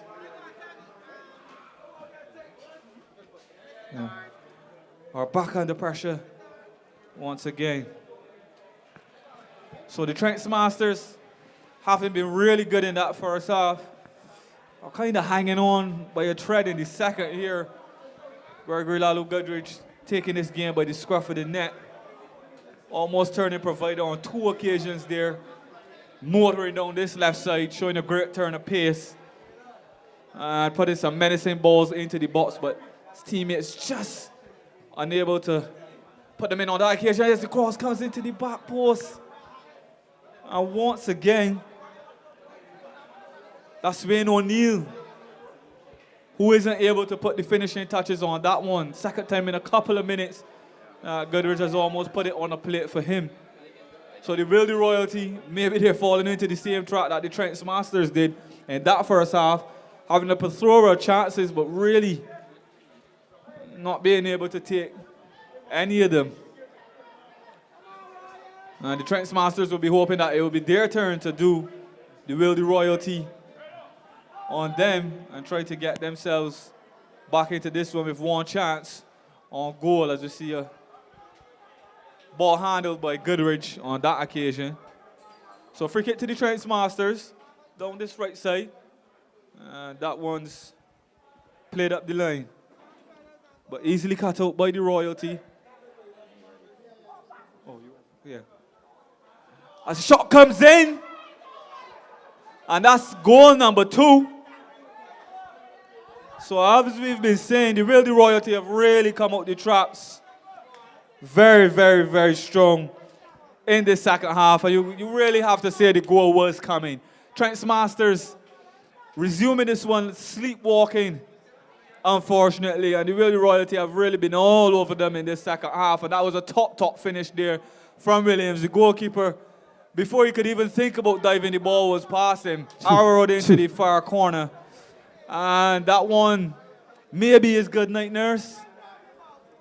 As we see the Wildy Royalty double their advantage, 2-0. Trent Masters with it all to do. As we say good evening to Kelvin, right on the stroke of that goal. Kelvin, top finish on that occasion. Good evening to you, sir. Yes, for sure. Royalty showing their pedigree. Lots of ex-national players. They're controlling the game quite well, enjoying the majority of the possession, and hoping to perhaps get a third goal. That would be a cushion. I think that would end it, Marley. Yeah, you have to think so, Kelvin. The Wildy Royalty are really expressing themselves. Wildy Royalty really expressing themselves in the second half, Kelvin. Come on, and they've really, like, between the likes of Williams and Goodrich, they've really come to the fore in this second half. And the Trent Masters haven't barely been able to get there. They are together. They started so well in the first half, though, and you'd have to say it's slightly surprising how slow they've started this second, Kelvin. Yes, and now it's a penalty. They say the best from the west. So, Kelvin, give us a second. I'm heading for the penalty spot. I'll give it from right here. So, here we have it. Goodrich, known for hitting cannons from here. Also, characteristically, going to run from probably outside the box and hit this one with real venom. If he doesn't score, he's going to hit that tank. So here's Goodrich stepping up, the number 10. Right foot bullet. Even go. Good night, nurse. Looks like for Trent's. It's a high five for Goodrich. And if you track his history, you'll see that when he was at Ellerton, he was coached by, you guessed it, long time ago. He became a professional playing for QPR. That's the skill of the man. Back to Kelvin and Marley on the inside. Yes, Marley. Tell me the speed to which you think that ball was traveling with that penalty from Lalu. Probably at least 100, 105, for sure. Cracking shot. We know he always hitting those penalties with lots of force and accuracy, even though the keeper sometimes know exactly where he's going. To risk a hand or a couple of fingers at it might not make sense. So it's Royalty 3, the best from the West 0. Yeah, very, very surprising start to this second half from the Trent Masters, and they've really been blown away by the Wildy Royalty. Wildy Royalty almost playing with the food at this point. Goodrich coming out and doing as he essentially always does, taking this game away from his opponents. Yes, Marlon, I was wondering what perhaps could have been the team talk at halftime. That Royalty came out with such force in the second half. Yeah, but you always know that they would have been better, Kelvin, because they, for large parts of that first half, maybe the first 10, 15 minutes of that first half, they really weren't at the races. And the Trent Masters were dominating, and you see them in once again. But that's well held. That's well held by the goalkeeper on that occasion. But you always knew that they would have been better in that second half especially. And the fact that they did get the first half lead, even though they weren't playing particularly well, would have always spelt danger for the Trent Masters, because they would have known that they are likely going to get better and they already have a lead. So them coming out all guns blazing in the second half wasn't very surprising at all, because you know they have the quality, and Trent Masters just haven't been able to keep up, unfortunately for them. And as we see unofficially the clock approach 40 minutes here, it's you'd have to think it's curtains, barring a minor miracle, for the Trent Masters in this top of the table clash, remember. And that's the thing, Marley, when you're looking at a quality side, they know how to control the pace of the game. If they need to step up their momentum, they can easily do that, because they have the quality in terms of legs and experience to step it up another notch. Yeah. That's exactly what we saw from Wildy Royalty. Yeah, definitely so.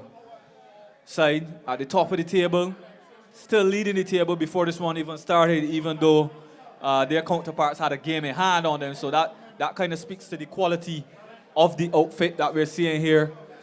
Remember, both sides were unbeaten coming into this one. At this point, it doesn't look like that's going to be the case after this one.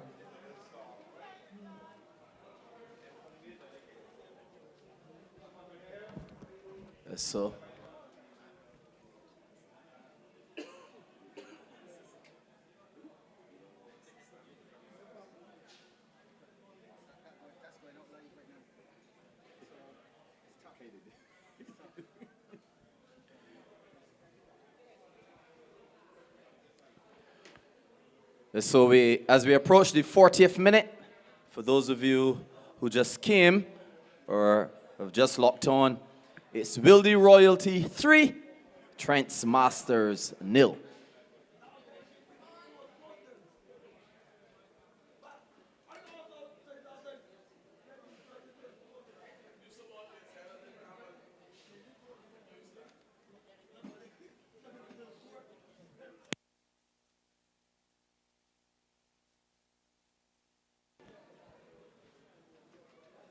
Somehow Trent's now enjoying a fair amount of possession, but nothing of that particular quality that would perhaps bring them a goal, maybe a consolation goal, Marley, and put them closer to perhaps maybe a draw if they can get that pull off in maybe 10 minutes.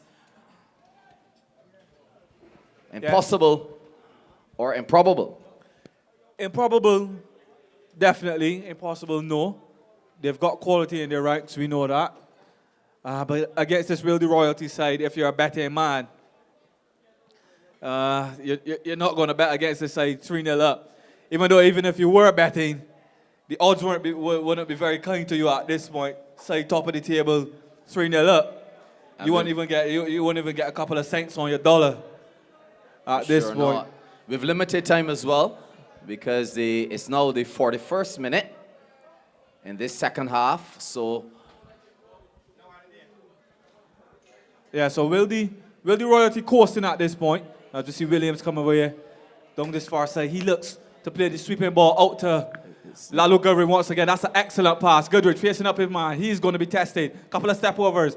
Ball cut back across. Interesting cross. And the shot comes in. He flicked behind the bar. It's still there. But well defended in the end. Definitely. Oh! Look at that. This man. And would you believe it? When it rains, it pours. When it rains, it pours. The Trent Masters under the cosh fully in this second half. A raking ball play from Williams over to this left side. Goodrich doing as he does. And a bit of trickery and playing it into the box. The Trent Masters looked as if they had it all under control at one point, but then the rush clearance. Marley, it must be the commentator's curse. I was now about to say that the danger has been averted, but just like a freak accident off the field, somehow the defender tried to square that ball, or clear that ball rather, onto the Royalty player, and now it's Royalty 4, Trent Masters 0 in the 42nd minute. Yeah, the other goals were a touch of brilliance from the Wildy Royalty and Lalo Goodrich especially, but that last one was an unfortunate bit of. But I'm sure, Marley, that Dave Williams may very well say that he played for that, as opposed to bottom. He would say that that's a measure of quality on his part as well. He'd have a fair amount of convincing to do to both myself and these and the fans here. Yeah, the crowd, the heavy crowd that's here at the Rubis ground on this occasion. That one did seem a bit fortunate, but he won't care. A goal is a goal. Yeah, that's another one added to the tally, and it's Wildy Royalty 4 at this point. Trent Masters 0. It's starting to get embarrassing as we go into the latter stages of this first half. As we see the Trent Masters. Is it a penalty? Almost getting themselves in issues once again. Referee Moses unwilling to budge, to acquiesce to the demands of these Wildy Royalty fans on this near side. They wanted another penalty. They would have been satisfied with perhaps a 5-0. But the referee said, play on. Moses is not budging at all, as you mentioned. And now, so Trent Masters looking to perhaps get a consolation goal, at least. Leave here with a consolation goal, Marley. Yeah, they'll be hoping to at least put some respectability to this scoreline. And Luther Watson, the number 10 for Trent Masters, begging. And they do get one in the end. Yes, limited by the vantage point, but from our outside sources, we've heard that the Trents have scored one, that consolation goal, Marley, that we were talking about from the same Luther Watson. He was begging, he was asking for the ball, he was pretty much saying, give it to me, and I will show you some magic. So said, so done. Yeah, so good on the Trent Masters for keeping their heads up, continuing to push as they managed to get themselves on the score sheet here. So 4-1. As we see the Wildy Royalty in once again. And Lalo Goodrich cannoning a shot off the post.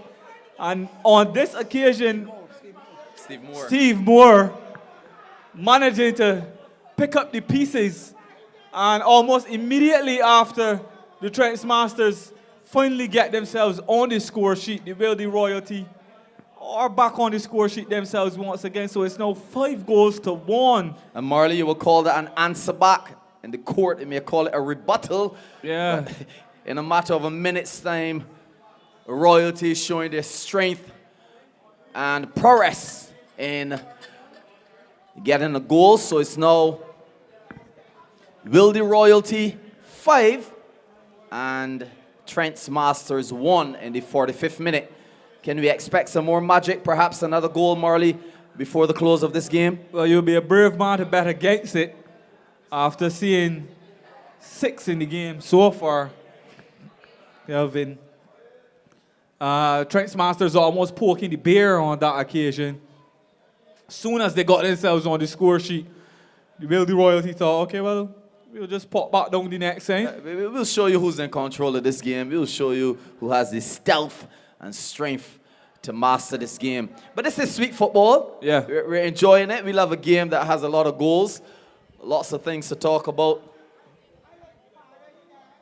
Yeah, definitely a good game. We always anticipated it would have been a good watch, Kelvin. And it's lived up to the head as we see another ball coming over the top here into the path of Lalu Goodrich. He's tormented. This side. This left-hand side down the Trent Masters right. And I'm sure they'll be happy to see the back of him after this one, as we see a quick throw in here. And he's so calm and cool, perhaps Good calling range. the defenders. Luther was brave enough to run for it. Cross coming in to the opposite side, but no one there to collect it. That would have been a good toss and tassel between Luther and Lalu. Yeah, that one would have been a good watch there, good sideshow to what we've been seeing here so far.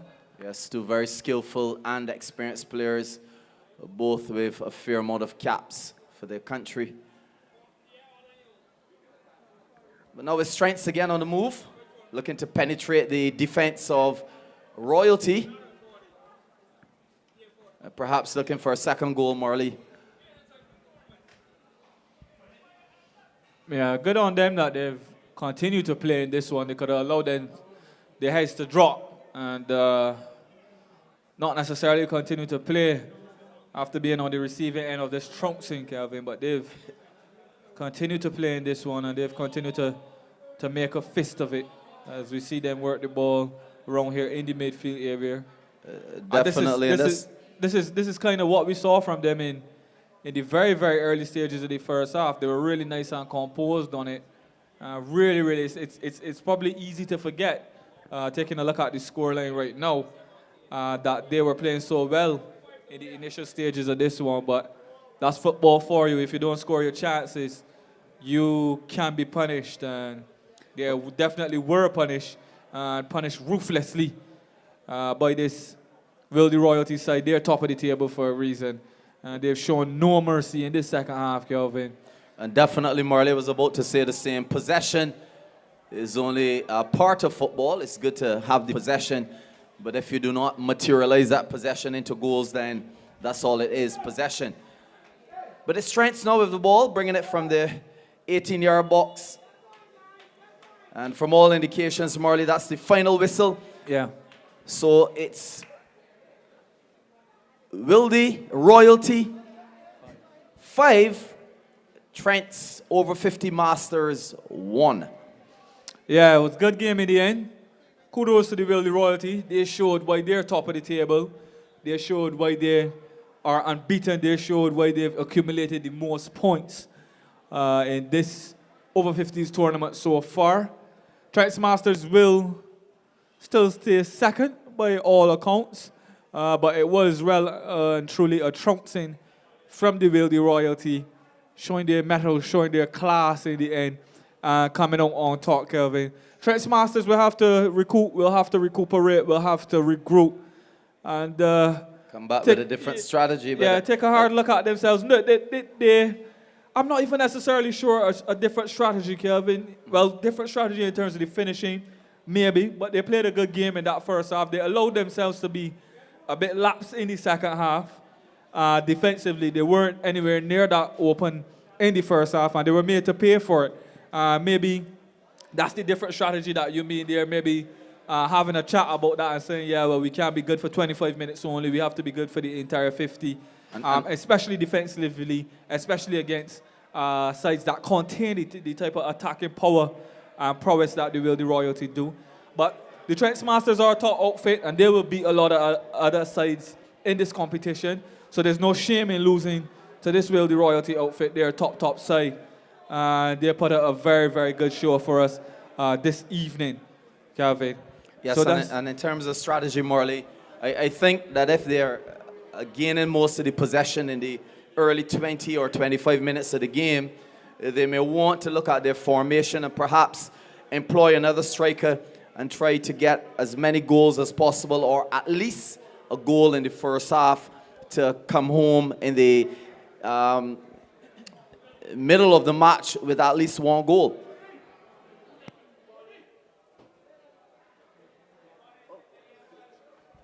Yeah, definitely. So a few things to take away as we round off the over 50s action. Remember, coming up, don't go anywhere. We still got a lot of exciting action for you in the evening game, the final game. In the over 35s, we've got Deacons FC up against Carlton. Yes, Marley, this should be a very interesting game. They used to refer to the Deacon side as the muscle side because of the size of most of the players. But I'm sure this is going to be a very strong game. Some good players from both sides. It should be a very robust game. Lots of skills should be exhibited in this game. And it's a pleasure, Marley, to work alongside you in this game.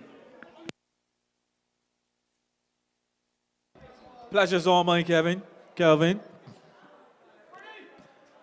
So we're gonna just pop away quickly, pay a couple of bills, and we'll be back very, very shortly for this exciting encounter between Deacons FC and Carlton in the over 35s.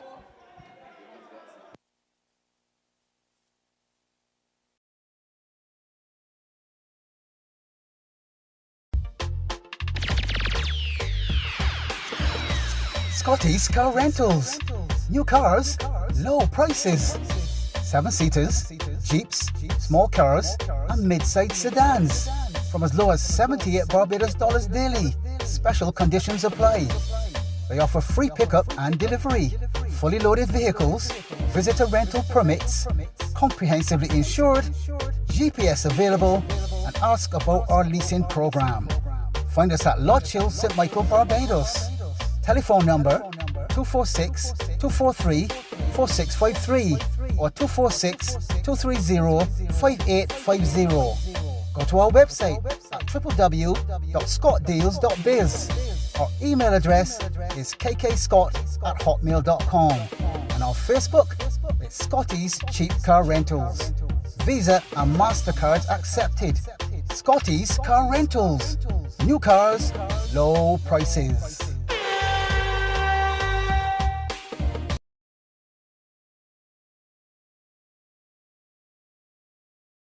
This week's Sweet Vibe Music Show on Hot 95.3 FM is powered by your favourite football legends, Melvin Ibo Oxley, Trevor Thorne and Julian Annell, and the crew at the Barbados Invitational Masters Football Classic BIMFC and the Old Boys League Football Invitational Tournament OBL-FIT for every single kick, free kick, set play, dead ball situation, volley, half-volley, hat-trick, brace, goal! Visit www.bdsmfc.org.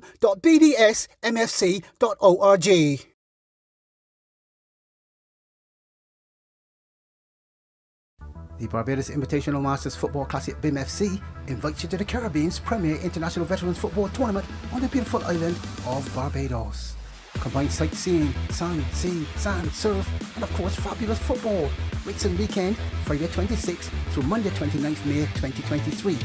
Follow us on Instagram at BIMFC246 or at Trevor Thorne Scores. On Facebook, visit Barbados Invitational Masters Football Classic.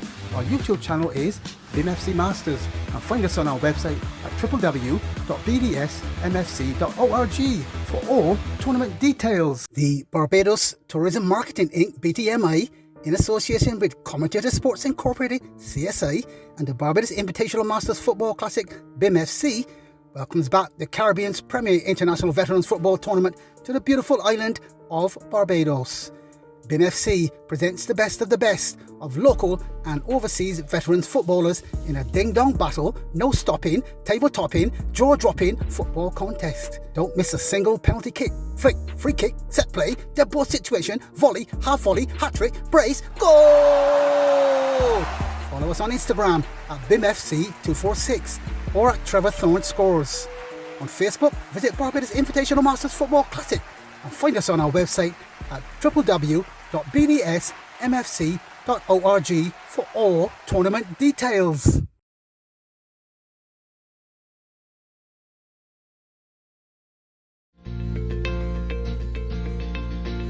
Hi, I'm Renee, and we are absolutely looking forward to welcoming you to Infinity on the Beach. We offer staycations, and the reason people choose us is because we're located right in the heart of the Gap, within walking distance of everything, but when you come back to the hotel, you have your own respite. We are right on the beautiful Dover Beach, so we provide the perfect location for that mix of local excitement and entertainment and relaxing time on the beach. If you walk out of the hotel in either direction, left or right, you have a choice of restaurants, nightlife, and amenities. So you never lack for anything to do.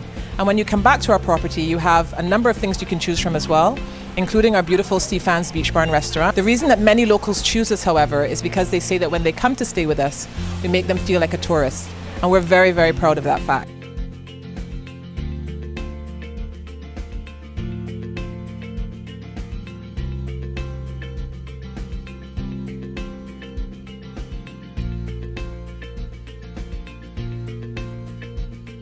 So please, when you're looking for somewhere to spend that relaxing weekend getaway, we invite you to come stay with us at Infinity on the Beach.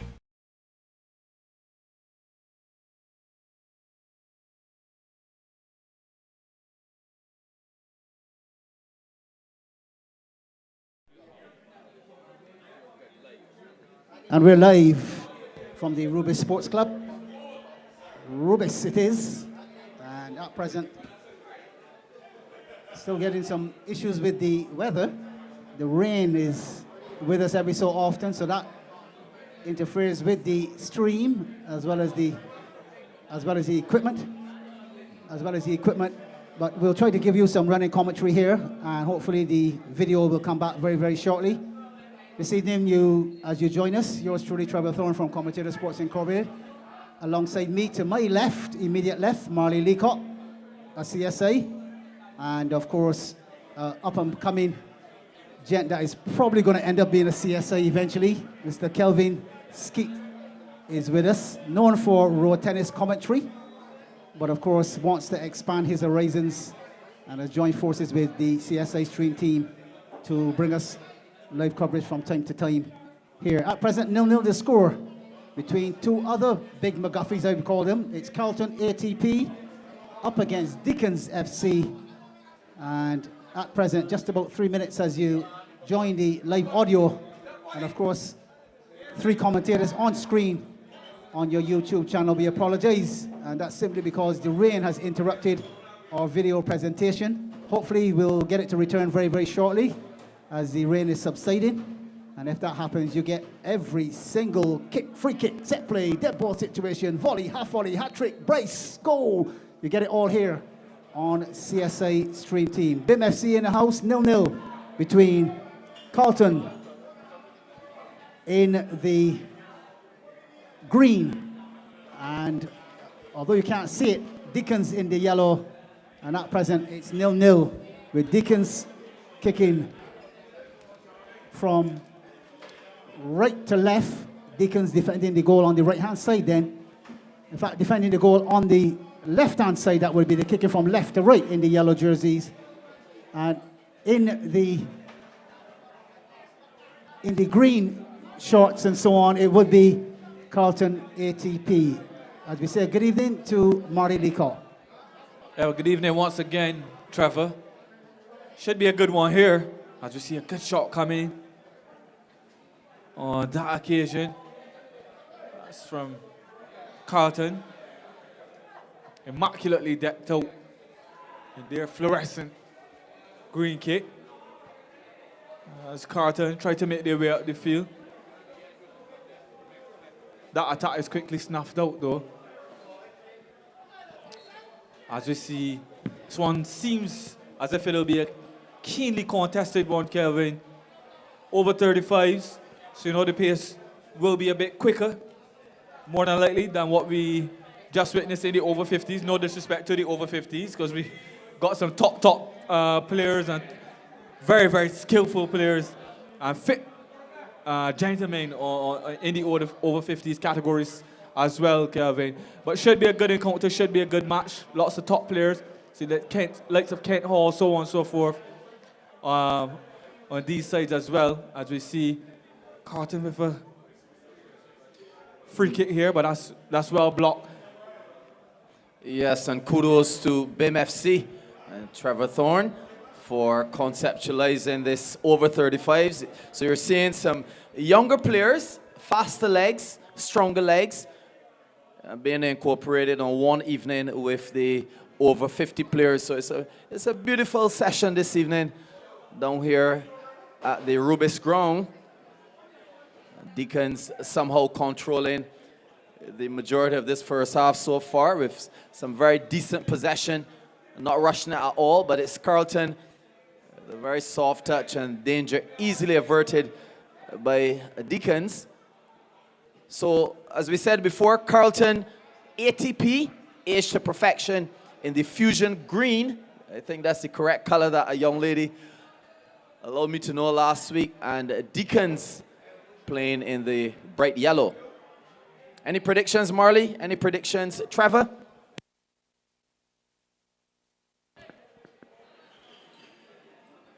Let's get my microphone working first. Thank you very much, Kelvin. 7 on the clock here.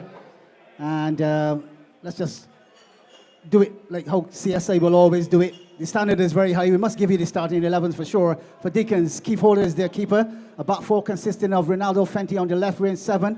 Damien Walker, 12. Weighing Best, 3. And Damien Corbin coming from left to right make up their back four. Tubu Johnson and Romel Burgess is inside the middle of the midfield, 6 and 19. And they're going with a front four. Fabian Messiah, and we know him as the UWI Blackbirds coach, of course, is a master, wearing 14. Peter Silly heading the attack with Jason Haynes on the right and Barry Carter pointing all the way up front. As Deacons go on the left-hand side with some possession here with Fenty into the center it goes. Ball over the 18-yard box there. Keeper Tennyson Mings picks it cleanly for the Carlton-ATP team. They go with Tennyson Mings in bar, Kent Hall and Daniel Griffith weighing 5 and 14 as centre backs. Kerry Catlin on the left-hand side, 6.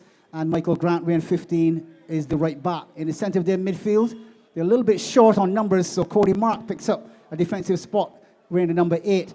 Ably assisted by Sean Maloney wearing 2. And at the front line, it's Mark Skeet, the Englishman, out of, I believe he's out of London, UK. And Stuart Hall will practically try to take the Deacons apart. At present, 0-0 the score after 9 minutes to Marley. Yeah, real midfield battle so far. Battle of attrition so far, Trev. No real chances for either side.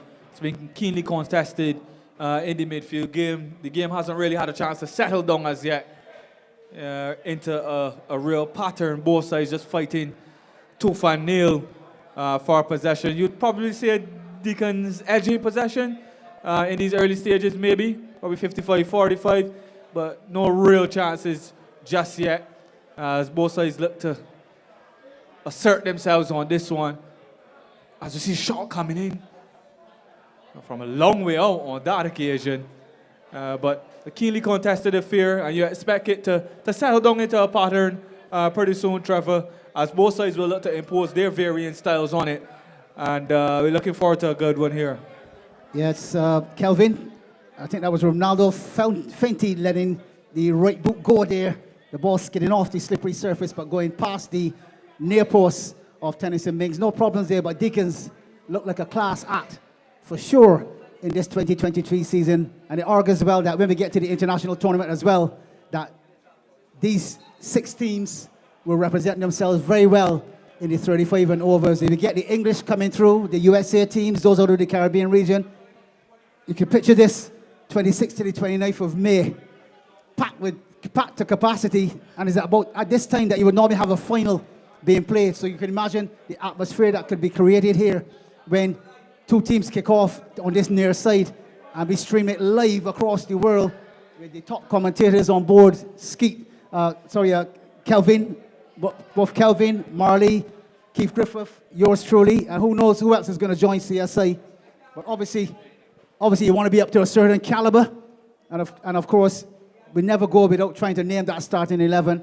And every time the ball touches a boot, we want to be able to name that player, give a little bit of statistics about that particular man as well. We're on cue, and we're up and running on the YouTube channel as the ball is with Deacons in their left back position. They come across the left-hand side now. 11 minutes on the clock. Ball prodded forward Deacons still in possession, heading towards the penalty box. Now what comes the keeper? Shot taken. Mings saves. Second bite at the cherry. No, it won't be as Mings gets across. Picks the ball cleanly. And Tennyson Mings under some immense pressure in the first half. Kelvin, but of course, is able enough and good enough to parry the first ball away and then pick up the second one. Score remains 0-0 between Carlton-ATP and Deacons FC. And as we said, Trevor, last week, Mings always covering his box. He's always willing, able, and ready to leave his goal line and come and catch or parry away any ball as necessary. But it's Carlton with the ball now, trying something tricky, but ball easily taken. They have it again, fortunately, twisting and turning.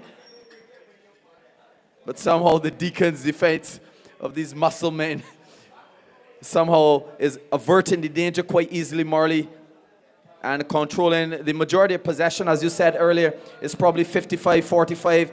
But now Deacons in the attack. Oh, nice, nifty touch. Will something come out of it? So much time. Shot onto the defender. Some nice dribbles, and that's a goal into the V. Wow. That's a beautiful goal, Marley. Your take on it?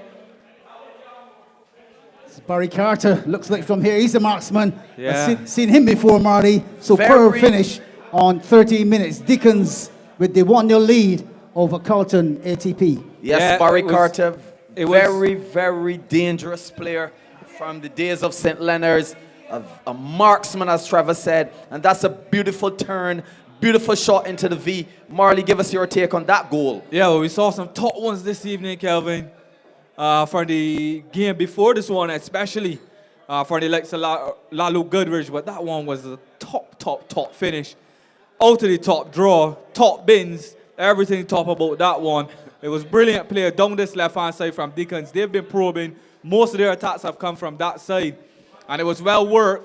Managed to get past his man on that occasion and square it back.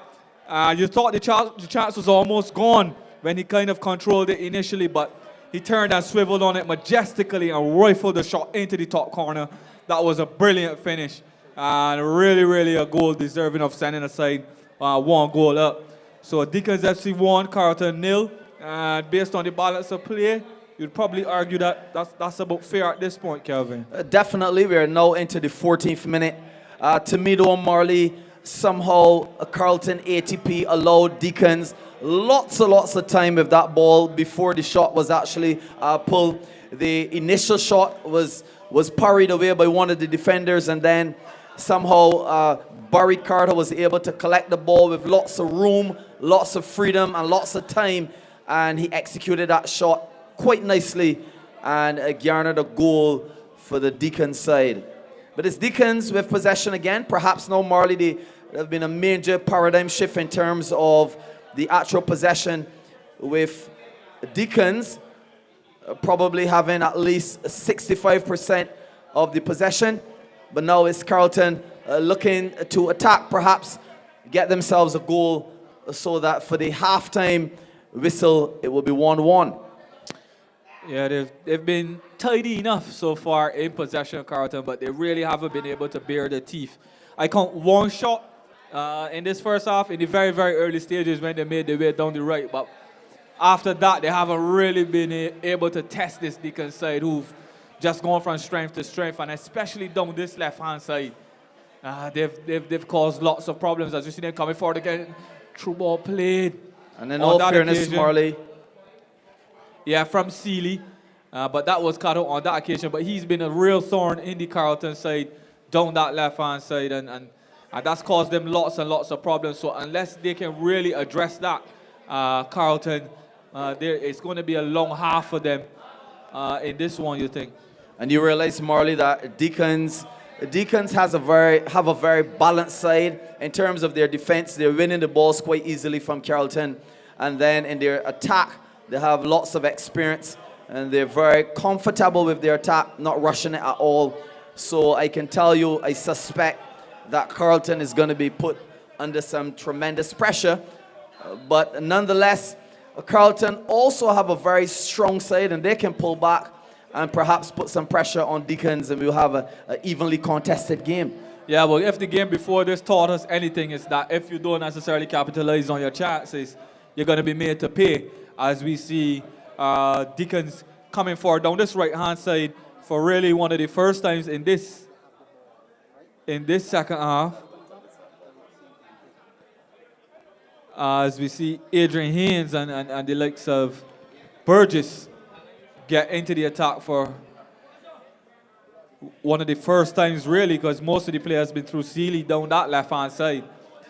But if that, going back to your earlier point, if that first game has taught us anything, second game, I'm sorry, is that if you don't take your chances, you're going to be made to pay. So even though Deacons are in the lead at this point, the way they're monopolizing possession, the way they've really come to the fore in this one, they'll be hoping to at least find a second one and not necessarily put the game to bed, as we see Carlton get themselves into the area there, but the offside flag is up. But not necessarily put it to bed, but get a bit of a breathing room between them and their opponents so they don't necessarily suffer the same fate that Trent's Masters would have suffered in that middle game. Definitely. So now it's number 21, Adrian Haynes, looking to penetrate the attack.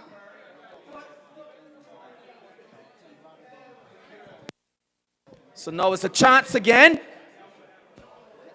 And that's a top finish once again, Kelvin. Might we see some good goals in this first half so far. And so cool and so calm. Yeah, so from Deacons, it's as though the defense of Carlton-ATP just automatically stop and allow them for a second time to have that particular shot on goal. Yeah, that was a top finish once again, though, Calvin. So, and to be honest with you, Marley, I actually thought that the whistle had gone because the players for the Carlton side just decided to stop. Now it's a long shot, though, from Carlton-ATP, gaining them the first corner of the game, according to our stats. And he was trying a long-range one, and he almost good attempt. Got some success from that long shot. Yeah, but that was a brilliant finish once again, Kelvin. And in the same left-hand side, in the same V. They're peppering that left-hand, that right-hand side of the keeper's left, yeah, that left-hand side of the goal over there. So 2-0 Deacons. They got that second goal that we were advertising, as we see the cross coming in towards Hall. But that one's cleared away. And Kerry Catlin looking just so to pull a shot. Ball now to Carter again. A searching ball.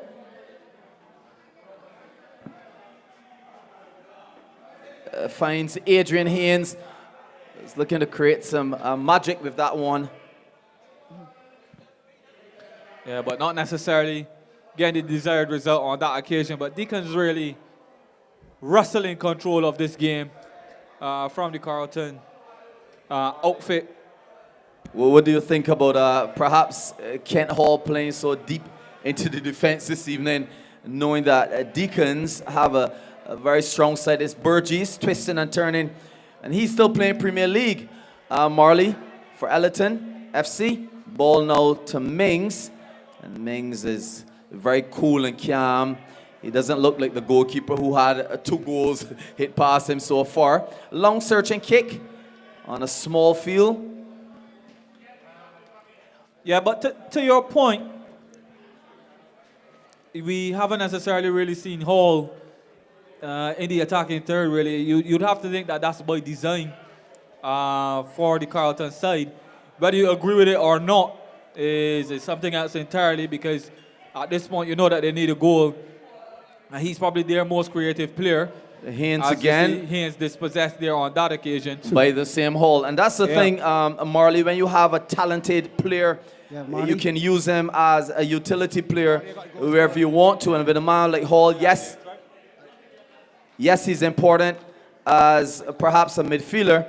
But then in your defense, you also want a good, strong player with lots of experience who would read the game at its best. Yeah, so that goal scorer, Michael Haywood, former Barbados star, Pinelands man as well, and my teammate in the Barbados team back in the 90s, got the second goal. He's wearing number 15 this evening. And Haywood also plays for Wildy Royalty as a 50s player as well. Ball into the box here now, a chance at near post and snatches at it. And the current score remains Deacons 2, Carlton Age to Perfection 0. Yeah, well, Johnson not necessarily getting a hold of that one there. But for Carlton, you haven't really seen the likes of Stuart Hall really get into it. Mark, other players that you'd be, if you're a Carlton supporter, you'll be hoping that they'll be able to get on the ball and be able to affect the game. They haven't necessarily been allowed to, and that's more credit to the way Deacons have been set up and how solid they have been. When you look at in their defense and you see how well Corbin has played, as you see him chasing it down now, how well he's marshaled this right-hand side in defense. It really hasn't been much on the offing for this Carlton side, and you will be forced to really give this Deacon side all the credit. As you see Corbin finding Burgess, he looks up, finds Haynes. And the truth is, Marley Haynes has been tormenting this left side of Carlton-ATP, this Adrian Haynes. Lots of ball playing through him.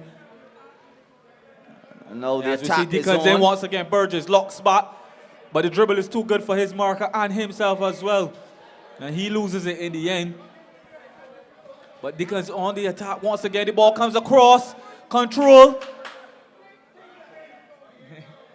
And Deacons with the shot coming in. They're all over Carlton here at this point, Kelvin, who really can't really literally over them as well in terms of the height and strength. But here's Hall trying to muscle his way into it, but he's quickly stopped by Messiah. And he's winning it back, this Stuart Hall. A very strong player. The dreadlock, number 17 for Deacons. Corbin usually gives you an extremely strong game, and today the same. Yeah, so Lexa Corbin and Messiah and Cole, they've been really good at the back, and they've really limited the chances for this Carlton side, who you see have only been able to get forward sporadically. You just saw Hall there trying to muscle his way all on his own, and that's what it's almost been reduced to for Carlton. As we see Hall try to play a leading pass there, but a bit too much on that one, and it's a goal kick once again as we come to the ending of this first half unofficially by our numbers. Deacons 2, Carlton 0. As we see the ball played over here to Corbin. Corbin looks up. He finds Haynes into Burgess. Burgess controls, checks back. Chip ball over the top, hoping to find Haynes once again, but that's well cleared. And the Deacons fans really enjoying this game with a 2-goal lead. Number 14, Messiah, goes to Thibaut Johnson, and they're really enjoying this football. They're so calm at the back, this Deacons defense, just knocking it, allowing each player to get a touch of it, Marley. And this is when you have a decent side. Now that's the whistle that sums up the first half. So as we said before, it's Deacons FC 35s 2 and a Carlton Age to Perfection 0. Yeah, it's almost been too easy, you'd argue, for Deacons in this first half, Kelvin. Initially when it started, it was a bit scrappy, as Trevor and I were discussing. A bit scrappy to start with. Both sides not really finding their feet, and we said when the game did settle down into a pattern, you definitely see who would come out on top. And as the game settled down, it's easily been this Deacons outfit. They've passed it. They've passed Carlton off the park. Carlton really haven't been able to lay a glove on them. They've not been able to press them. They've not been able to put them under pressure. So unfortunately for them, they find themselves 2-0 down and really needed something, a minor miracle really, to get themselves back into this one. Yes, it's clear that the pressure is on Carlton-ATP, with Deacons enjoying at least maybe 65% of the possession.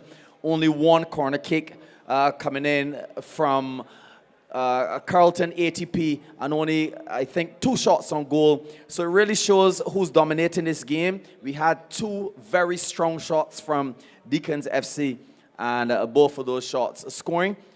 So now we're going to just take a break momentarily as we pay some bills from the sponsors.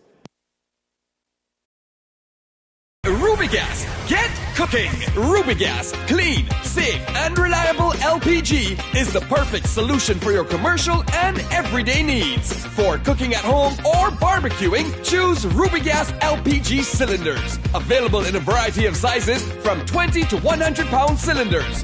Rubigas LPG, distributed by Rubis. Clean, safe, reliable. Are you cooking with Rubigas? Get Rubis, get going.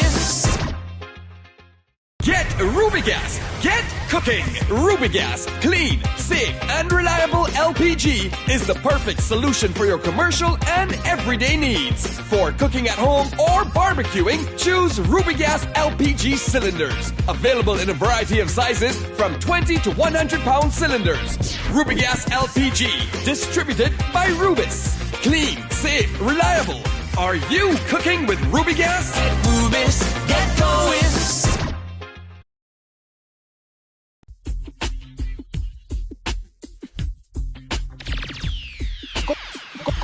Goalkeeper Sports Bar, Licorice Village, White Hill, St. Michael, Barbados.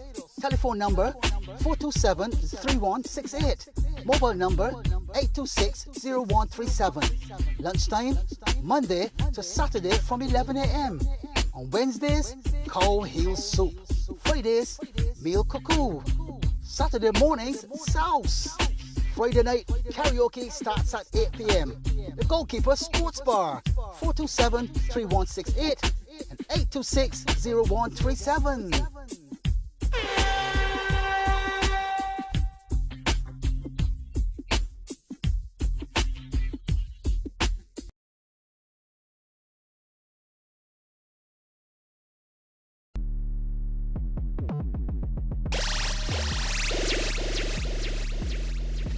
Triple H Tours can handle all of your transportation requirements. Airport transfers, guided tours, weddings, and so much more. Whether you're here for business or here for pleasure, cruise through Barbados using this punctual and reliable service that exhibits reasonable prices. Call 1-246-234-0683 or 1-246-261-6701 or email dhunter_9@hotmail.com to guarantee an eloquent experience. Triple H Tours. Triple H Tours.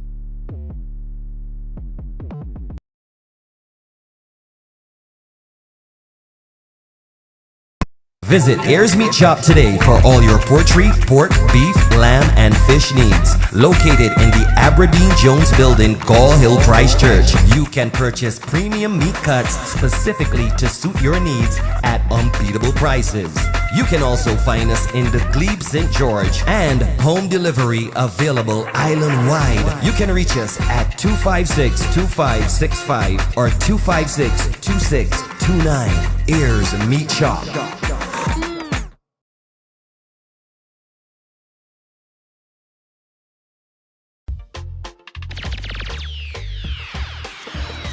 Scotty's Car Rentals.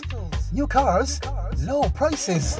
7-seaters, Jeeps, small cars, and mid-sized sedans.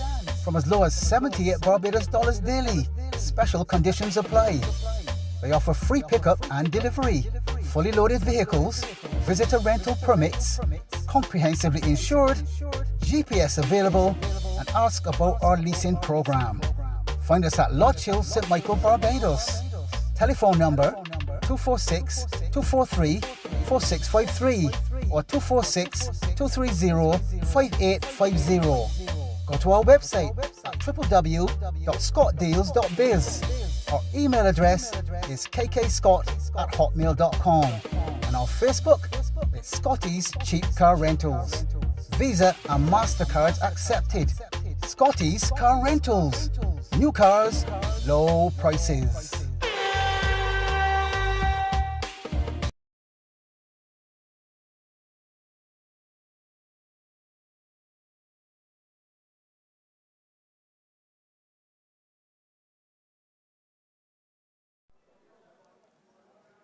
So we're live. Once more, second half just kicked off. Deacons FC going from right to left. They're leading by a 2-goal margin. And they're also in control of the ball at this point in time with Walcott. He twists and makes a quick turn and passes it into the midfield, and they've given it away. Ball is with Kent Hall. Down the line to Stuart Maloney. Maloney down his right-hand side. And they've won themselves a throw-in. That's Carlton-ATP. And I'm picking up the color from Kelvin. Fusion Green. Let's call it that for now. Fusion Green, as you can see, is very distinguished color. Is the one that Carlton-ATP are wearing. And the yellow and black of Deacons. Deacons are leading. Ball played into the center. As we welcome back our commentators, they've gone for some refreshment. And the ball with Burgess down the left. The ball goes. And running into an offside position. I make that Carter wearing the number 9 and playing in those white boots on this left-hand side. Current score, as I pass the commentary to our other 2 lead commentators, it is Carlton-ATP 0, Deacons 2 after 27 minutes. Marley. So welcome back to all of our viewers on the YouTube channel. Welcome back to the live commentary of this, the final game of the evening. Over 35's clash. Deacons FC versus Carlton-ATP. Deacons leading by 2-0. Deacons really wrestling control of that first half. We'd have to say probably after 10 minutes or so, as we see leading ball played once again.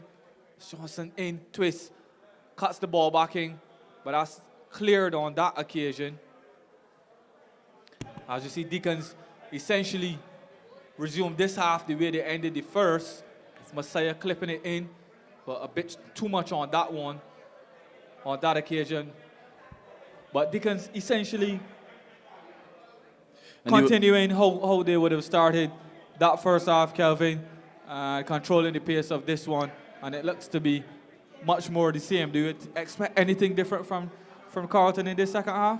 Well, I mean, the halftime talk should have been exactly how they would use their strategy in terms of attacking, perhaps looking for a goal. But you may realize, Marley, that Deacons have decided to push forward their defense a bit, and the likes of Thibaut Johnson now playing more of a midfield role as opposed to his traditional defensive role with Damien Walcott, the tall 6'4" player who was just playing Premier League for Ellerton, really controlling the game. And it's Ramel Burgess, as we said, he's still playing Premier League. So Deacons have a very strong defense, and then they have a pretty decent offense, as they're now on the attack into the box of the Carlton-ATP team. Second corner of the match awarded to Deacons. Yeah, but that was another good ball played down the right-hand side once again. Shot coming in, but well repelled on that occasion. And it's a corner to Deacons. So the corner is taken, the heads come up. But that one was well defended and cleared in the end. Appeals for handball are heeded by the referee, so it's a free kick. Even Messiah, Carlton. Fabian Messiah getting in the do as it relates to the attack. And we also have Marvel Harper, a.k.a. Batmite. He's usually a defensive player, but today for Deacons, with the strong side that they have. They're saying, you relax, I will take forward position. Very good butt from Damien Walcott, the ever strong player for Deacons. And somehow Marley Deacons side went shopping and brought some players as far as St. George to fortify the team, and it's a really nice looking team. Carlton-ATP, also a strong team, but somehow this evening a very lackluster performance against this Deacon side. Yeah, you would say? He likes Bobby Walker, you know, he's synonymous with Allerton, really. Robust defender, no nonsense centre back. He's been recruited as well. As you see, Deacons trying to make their way, make inroads into this defense once again. I can tell you, Marley, years ago playing against Damien Walcott and a man they call Gate Man. Very, very, very difficult defense for any forwards that they had at Allerton. But now these guys are playing for Deacons today. Well, at least Damien Walcott, Bobby Walcott, and he's looking to marshal this defense with his height. Yeah, very, very formidable in the air. And a decent ball playing centre back as well, too. Gets the ball at his feet. Can look up, can pick a pass, always very strong on it. As you see, a ball played through once again. He's looking for Carter on that occasion. He manages to get it in beautiful the end. turn by Carter. Lovely turn from him. Finding mounted inside. Shot comes in. As the expression goes. For a very high-looking ball, Marley ended up somehow maybe the direction of the wind, landing that ball onto the hands of Mings. I thought it was going off, but somehow it dropped on and created a bit of difficulty. So this is the third corner kick for Deacons. Perhaps they will send forward some of their taller players and perhaps look for a head-in with Harper inside the box. You can expect anything with Damien Walker inside the box. You can expect anything. Ball goes in. Just guided over the bar from Sergio, that is.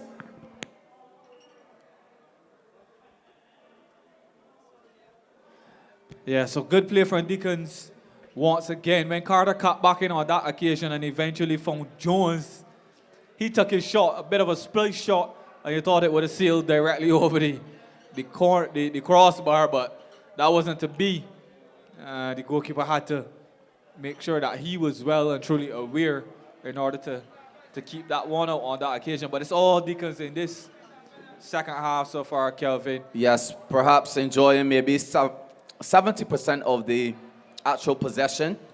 And Kent Hall going for those long kickouts. Perhaps he may want to change the strategy. And everybody's taking a shot now. That's a shot from Thibaut Johnson. Perhaps maybe about 30 yards out. Not giving Mings any trouble at all.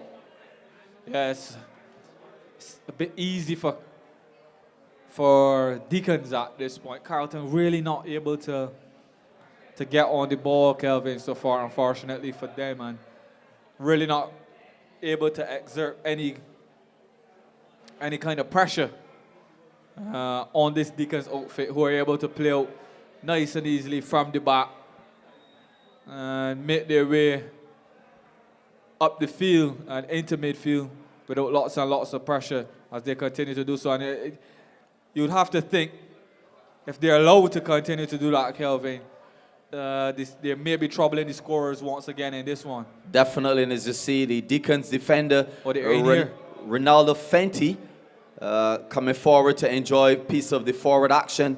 A former Barbados left-back player. Ball now reaching, looks like Harper again. That's Sergio, twisting and turning. Ball into Harper, looking for the shot into the defender. But Deacons pushing forward their entire team, Marley, and saying we're not going to sit back on our laurels. We would like at least 2 or 3 more goals in this second half. Yeah, it's men against boys at the minute, Kelvin. It's very, very easy, almost too easy for them. Waltzing their way into the Carlton defense. They're not really able to rustle any type of initiative away from this Deacon side. They like some Maloney on this right-hand side and Cole haven't really been able to get any type of respite in this Carlton defense, and it's just been shot after shot, especially in the second half as well. Yes. You'd have to think if they're not able to really do something different to affect this game, as we see Burgess coming down this left-hand side as he's done this entire game. Checks back. Burgess Plays has a been beautiful ball making in. a menace of this side. Yeah. And the truth is, Marley, when the game first started, you had an evenly contested game for about the first 5 to 7 minutes. But then Deacons stepping forward and showing why they went shopping for their players, definitely showing tremendous strength. The Hall here looking to do it all on his own. Beat a couple of players, but not necessarily having any real support. Ran into Bobby Walker, but he was in turn able to force a throw, so well done to him. So Carlton, for really the first time in this half, managed to get a crossing. And just for a second, it looked as if they might have been able to fashion something on this right side, Kelvin, but there was just a little bit too much on the cross. And unfortunately, that chance went to begging. As we see a nice piece of skill here. From and a beautiful ball played through. It looked offside, but it's clear. Ball pass Ming. And it looks like Jason Haynes, was brilliantly played in on that occasion by Jones. What a wonderful bit of play that was for him, and a true ball slicing 1, 2, 3 players. He is racing onto it, taking a touch, looking up. And for those of us who are privileged to see the replay of Marley. Yeah, just coming on as a sub there, Kelvin. Just coming on there. I think he was just back onto the field. That was an excellent build-up, though, by Deacons. Yeah. Excellent through ball as well. At first, I was saying it looked a little offside, but the timing was perfect from the striker. And the placement, though, Marley, was very, very precise. Yeah, that was a top finish from him. As I said, the ball was weighted so perfectly, though. It was right in his stride. Didn't really have to do much in terms of collecting it. He was able to race on to it, collect, and take a look up, see where the keeper was positioned, and had all the time in the world to pick his spot, just based on the brilliance of that pass. So a beautiful, beautiful pick out there from Jones, it looked like. And Deacons, you see Burgess with a smile on his face. They're all smiling, they're all talking at the minute. This has been a consummate display from them. A really good showing from the lads from St. Michael. And the Carlton side really not able to lay a glove on them as they continue to pile the pressure on in the second half. Here they come down this right side. The ball is played in. Haynes was in the vicinity.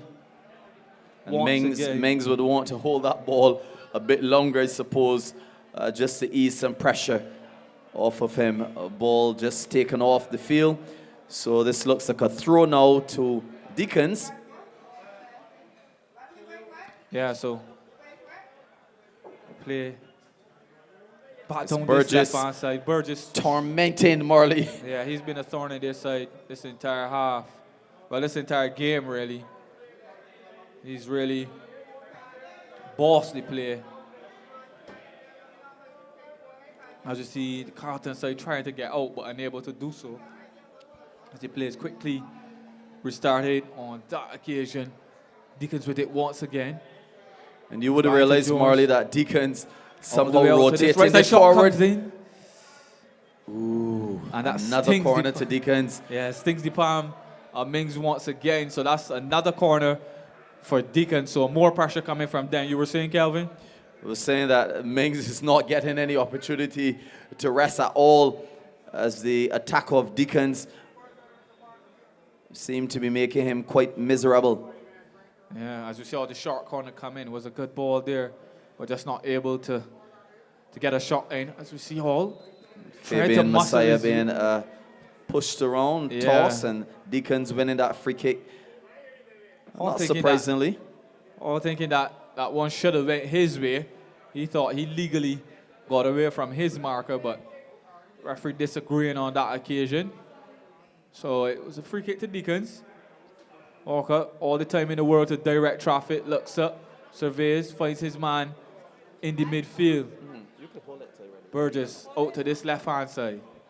Yes, and you may realize, Marley, that Deacons somehow, even though they're in the lead, they're rotating their players quite quickly. Yeah, substituting legs for legs. Yeah, that's the name of the game in this one. You got rolling subs. You gotta have a deep bench, and you gotta be able to make it work for you. As we see Deacons trying to get themselves in down this right hand side once again. But that's the name of the game, Kevin. You try to keep your players as fresh as possible. With a large bench. Yeah, they with do a have large a big bench and a deep bench with some decent players that they can rotate and not lose any of the intensity as they attack Carlton-ATP. I could be wrong, but from the looks of it, Carlton doesn't necessarily have as deep a bench as the Deacon side. And that's kind of telling here because the pace of the game seems to be catching up with them. And from the beginning of the second half, really weren't able to even get close to their counterparts.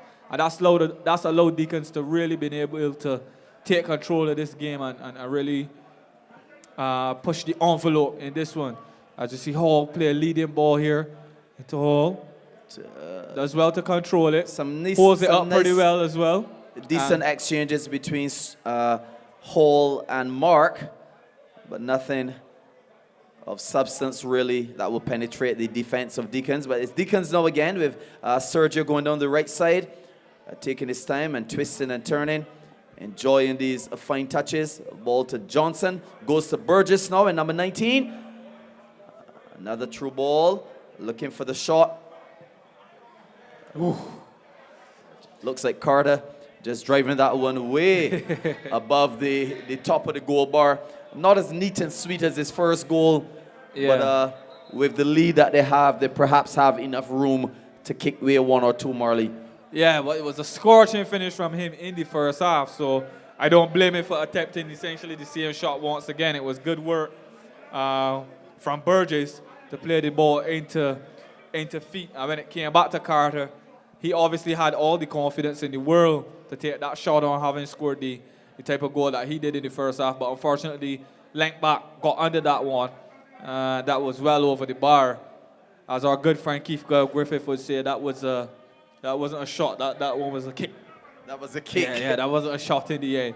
So it was so far off the target. But we know Carter has it in him, so it won't bet against him to arc the next one into the top corner, Kelvin. And it's Thibaut Johnson in those red boots. Enjoying a lot of touches today. Thibaut being the master midfielder here for Deacons. He touches it again. Goes to Carter. Carter just enjoying his second time on the pitch. Carter again. Lots of twisting and turning. And Burgess looking to get involved in that play. Yeah, as we see the clock winding down here, Calvin. Carlton really unable to give as good an account of themselves as they would like. As we see a pitch of a leading ball from Hall on that occasion, cross comes in, but not sure if it was a cross or a shot in the end. He didn't give his attacker much chance there. Exactly, and for some reason, Marley, sorry, the Carlton-ATP getting one or two chances, but somehow forcing the shot to me as opposed to going across the goal mouth and finding the other attacker and perhaps creating something a bit more constructive to at least get a consolation goal. Yeah, Kelvin, that ball just now, that play just now was really illustrating what we were saying initially as well. Kent Hall took it, collected the ball on the half turn, turned, looked up, and in a split second, played one of the balls of the half into his attacker who was clean through and onside. So you kind of have to wonder, is he playing a bit too deep in this side? Should he be playing a bit further forward in order to affect the game more positively for this Carlton-ATP side? Who knows? I certainly think so, but that's more of a matter for the coaching staff at the Carlton-ATP side, maybe for future games. Maybe getting Kent Hall a bit further up, closer to his striker, because they do have a good striker, they do have a good centre mid, centre attacking mid in Kent Hall, if you will. Just need to get him a bit further forward and ask him to affect the game more positively and get him closer to the goal where he can affect the attack more positively for this Carlton side. Well, the truth is, Marley, at 2-0. Or hold on, or maybe 3-0. But at 2-0, as a coach, I would be sending him forward. It makes no sense solidifying my defense at 45 minutes into this game. I would be sending him forward to perhaps create some of that magic that he has created over the years for Paradise and Barbados. But that's their strategy. They've used it pretty much throughout the tournament, and they're going to stick to it. Can't blame them for it. But it's Deacons in the attack again. This one, he's onside. Ball into the hands of Mings, though, and return to Deacons. It's O2 Johnson looking to twist and turn with this one. Finding Burgess. He has been instrumental in the attack of Deacons, but easily taken by Mings. He has been working hard today, Marley. Yeah, I was about to say, Kevin, even though they're three goals down, he's been good today, actually. His handling has been pretty good. Very good stacks. He saved at least 7 shots thus far. So you have to give him his credit. But somehow the defense need to strengthen a bit and take some pressure from off the hands and feet of Mings. Yeah, so well played from Deacons. They've continued to press in this as you see a cross coming in. Makes its way all the way to the back post and he shot. Ooh. That was a pretty play on that occasion there.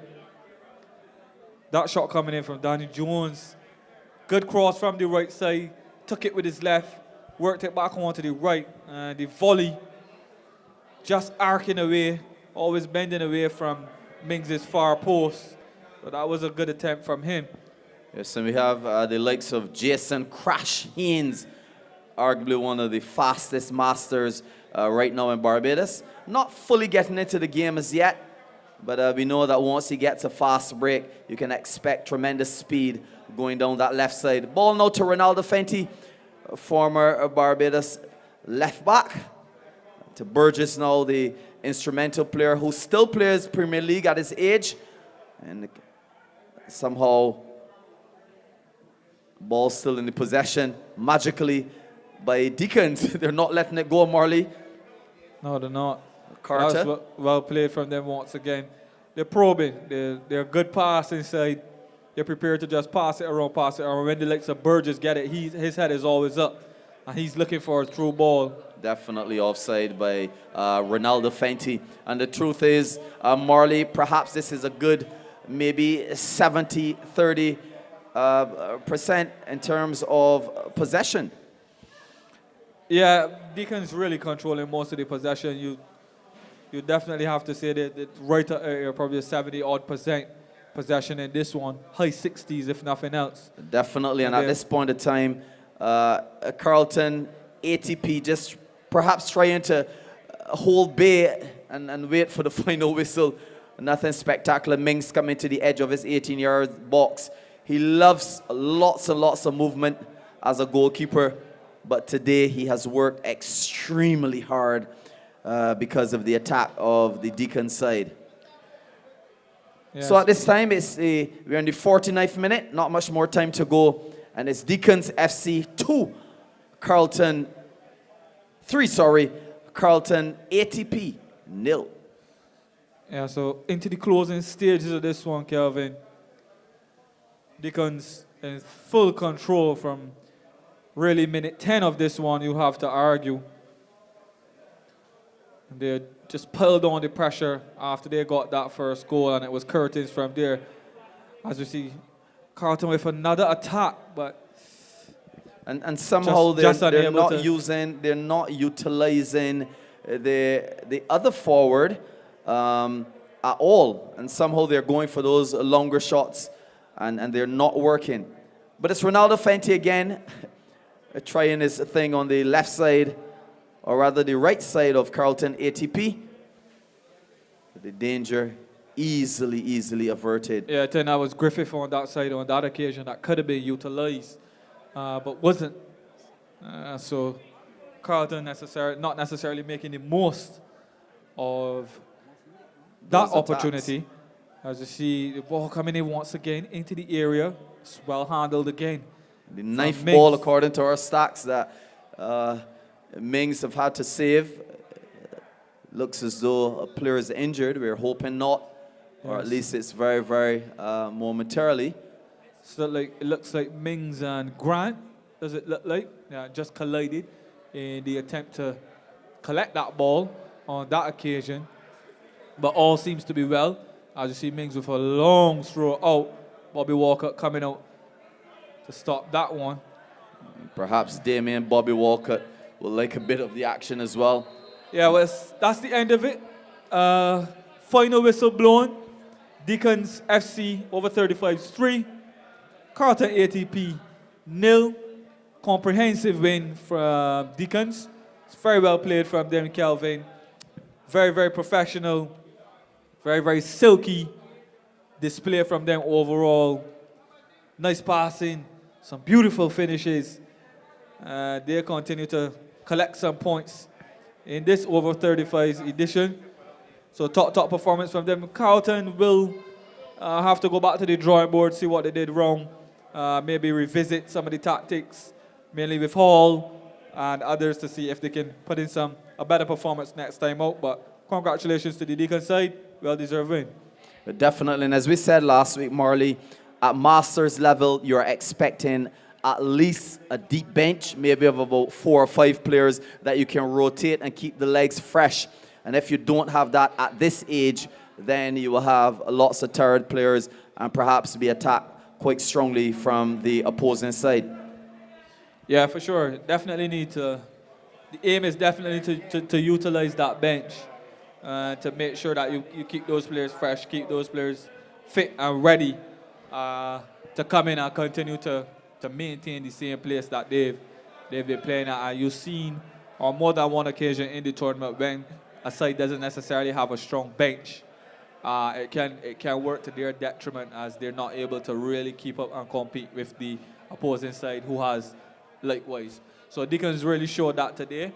Not only did they have the quality, they also had the numbers as well, and they really brushed aside Carlton-ATP quite easily by 3-0.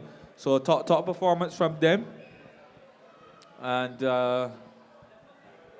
so brilliantly done from them as we cap another evening of some wonderful BIMFC action. Trevor, brilliant tournament so far. The gift that keeps on giving, and as we continue to push forward, we'll be hoping for more games, more goals like this. Yes, definitely so, Marley. I want to say thank you very much to one and all for joining us here on the BIMFC Masters YouTube channel. Of course, you can reach us as well on the Instagram page, BIMFC246, and also at Trevor Thorne Scores. Lots more action coming to you next week as well, so stand by for the social media blasts coming during the week. You'll also get the latest standings, the classified results, and of course the fixtures for next weekend again, as we take a hop, skip, and a jump. And who knows where we'll turn up next. We could be at Rubis. We may even return to the Empire Club Pavilion Road, Bank Hall, St. Michael. But if you stay tuned, and of course you want to listen to both CBC Sports News on the radio, as well as the Hot 95.3 FM's coverage of our sports as well, and of course the results. And as we get ready to head for those advertisements, we want to say a pleasant evening to one and all. Happy Easter as well, as we head towards the bank holiday side of it here in Barbados. And of course, join us next week when we'll have lots more action coming from the BIMFC Masters YouTube channel. Yours truly, on behalf of Keith Griffith, who has left us, Kelvin Scott, and Mary Leacock, and of course the dream team.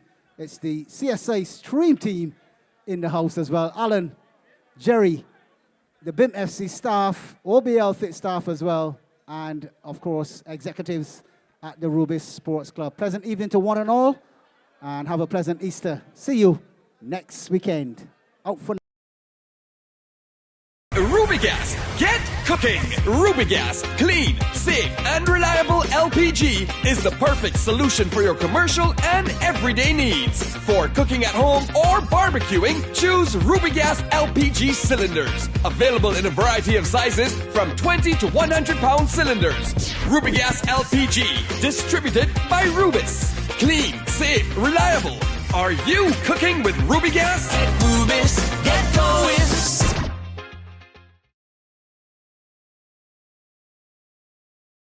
This week's Sweet Vibe Music Show on Hot 95.3 FM is powered by your favourite football legends, Melvin Ibo Oxley, Trevor Thorne and Julian Anel, and the crew at the Barbados Invitational Masters Football Classic BIMFC and the Old Boys League Football Invitational Tournament OBL-FIT for every single kick, free kick, set play, dead ball situation, volley, half volley, hat-trick, brace, goal! Visit www.bdsmfc.org.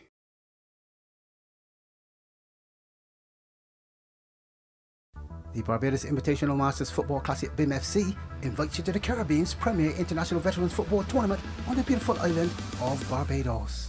Combined sightseeing, sun, sea, sand, surf, and of course fabulous football. Weeks and weekend, Friday 26th through Monday 29th May 2023. Follow us on Instagram at BIMFC246 or at Trevor Thorne Scores. On Facebook, visit Barbados Invitational Masters Football Classic. Our YouTube channel is BIMFC Masters and find us on our website at www.bdsmfc.org for all tournament details.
The Barbados Tourism Marketing Inc. BTMI, in association with Commentator Sports Incorporated CSI and the Barbados Invitational Masters Football Classic BIMFC, welcomes back the Caribbean's premier international veterans football tournament to the beautiful island of Barbados. BIMFC presents the best of local and overseas veterans footballers in a ding-dong battle, no stopping, table topping, jaw dropping football contest. Don't miss a single penalty kick, flick, free kick, set play, dead ball situation, volley, half volley, hat-trick, brace, goal! Follow us on Instagram at BIMFC246 or at Trevor Thorne Scores. On Facebook, visit Barbados Invitational Masters Football Classic and find us on our website at www.bdsmfc.org for all tournament details.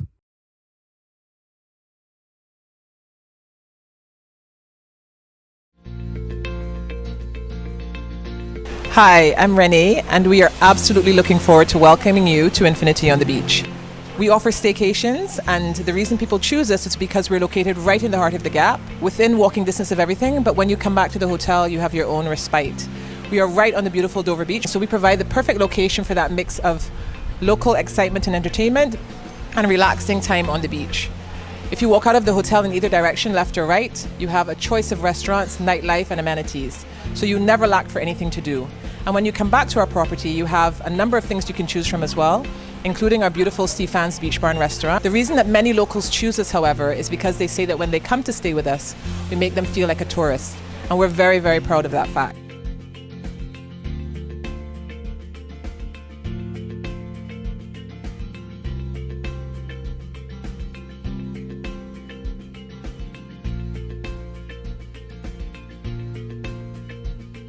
So please, when you're looking for somewhere to spend that relaxing weekend getaway, we invite you to come stay with us at Infinity on the Beach.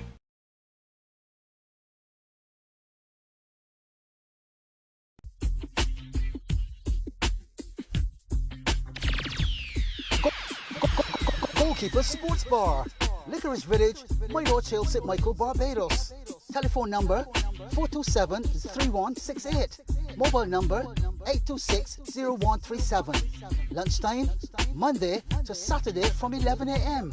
On Wednesdays, cow heel soup. Fridays, meal cuckoo. Saturday mornings, sauce. Friday night, karaoke starts at 8 p.m. the Goalkeeper Sports Bar, 427-3168 and 826-0137.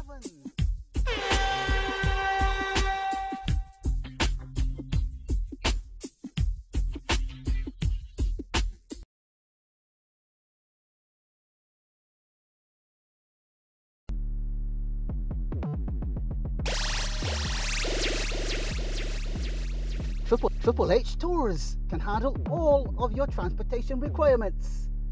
Airport transfers, guided tours, weddings, and so much more. Whether you're here for business or here for pleasure, cruise through Barbados using this punctual and reliable service that exhibits reasonable prices. Call 1-246-234-0683 or 1-246-261-6701 or email dhunter_9@hotmail.com to guarantee an eloquent experience. Triple H Tours. Triple H Tours.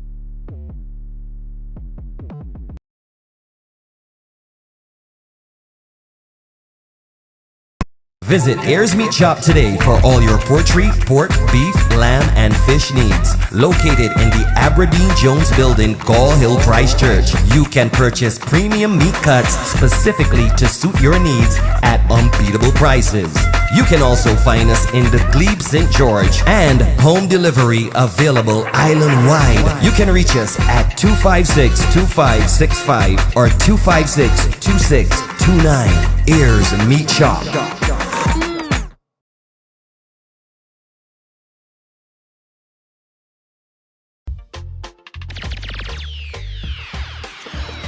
Scotty's Car Rentals. New cars, low prices. 7-seaters, Jeeps, small cars, and mid-sized sedans. From as low as 78 Barbados dollars daily. Special conditions apply. They offer free pickup and delivery. Fully loaded vehicles, visitor rental permits, comprehensively insured, GPS available, and ask about our leasing program. Find us at Lodge Hill, St. Michael, Barbados. Telephone number 246-243-4653 or 246-230-5850. Go to our website at www.scottdeals.biz. Our email address is kkscott@hotmail.com and our Facebook is Scotty's Cheap Car Rentals. Visa and MasterCards accepted. Scotty's Car Rentals. New cars, low prices.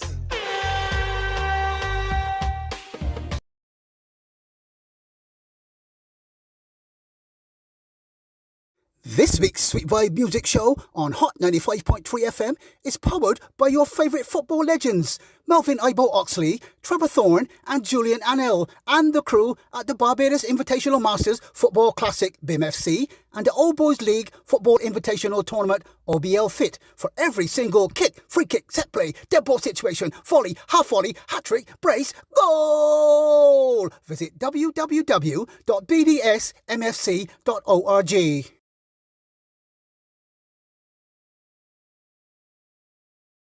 The Barbados Invitational Masters Football Classic BIMFC invites you to the Caribbean's premier international veterans football tournament on the beautiful island of Barbados.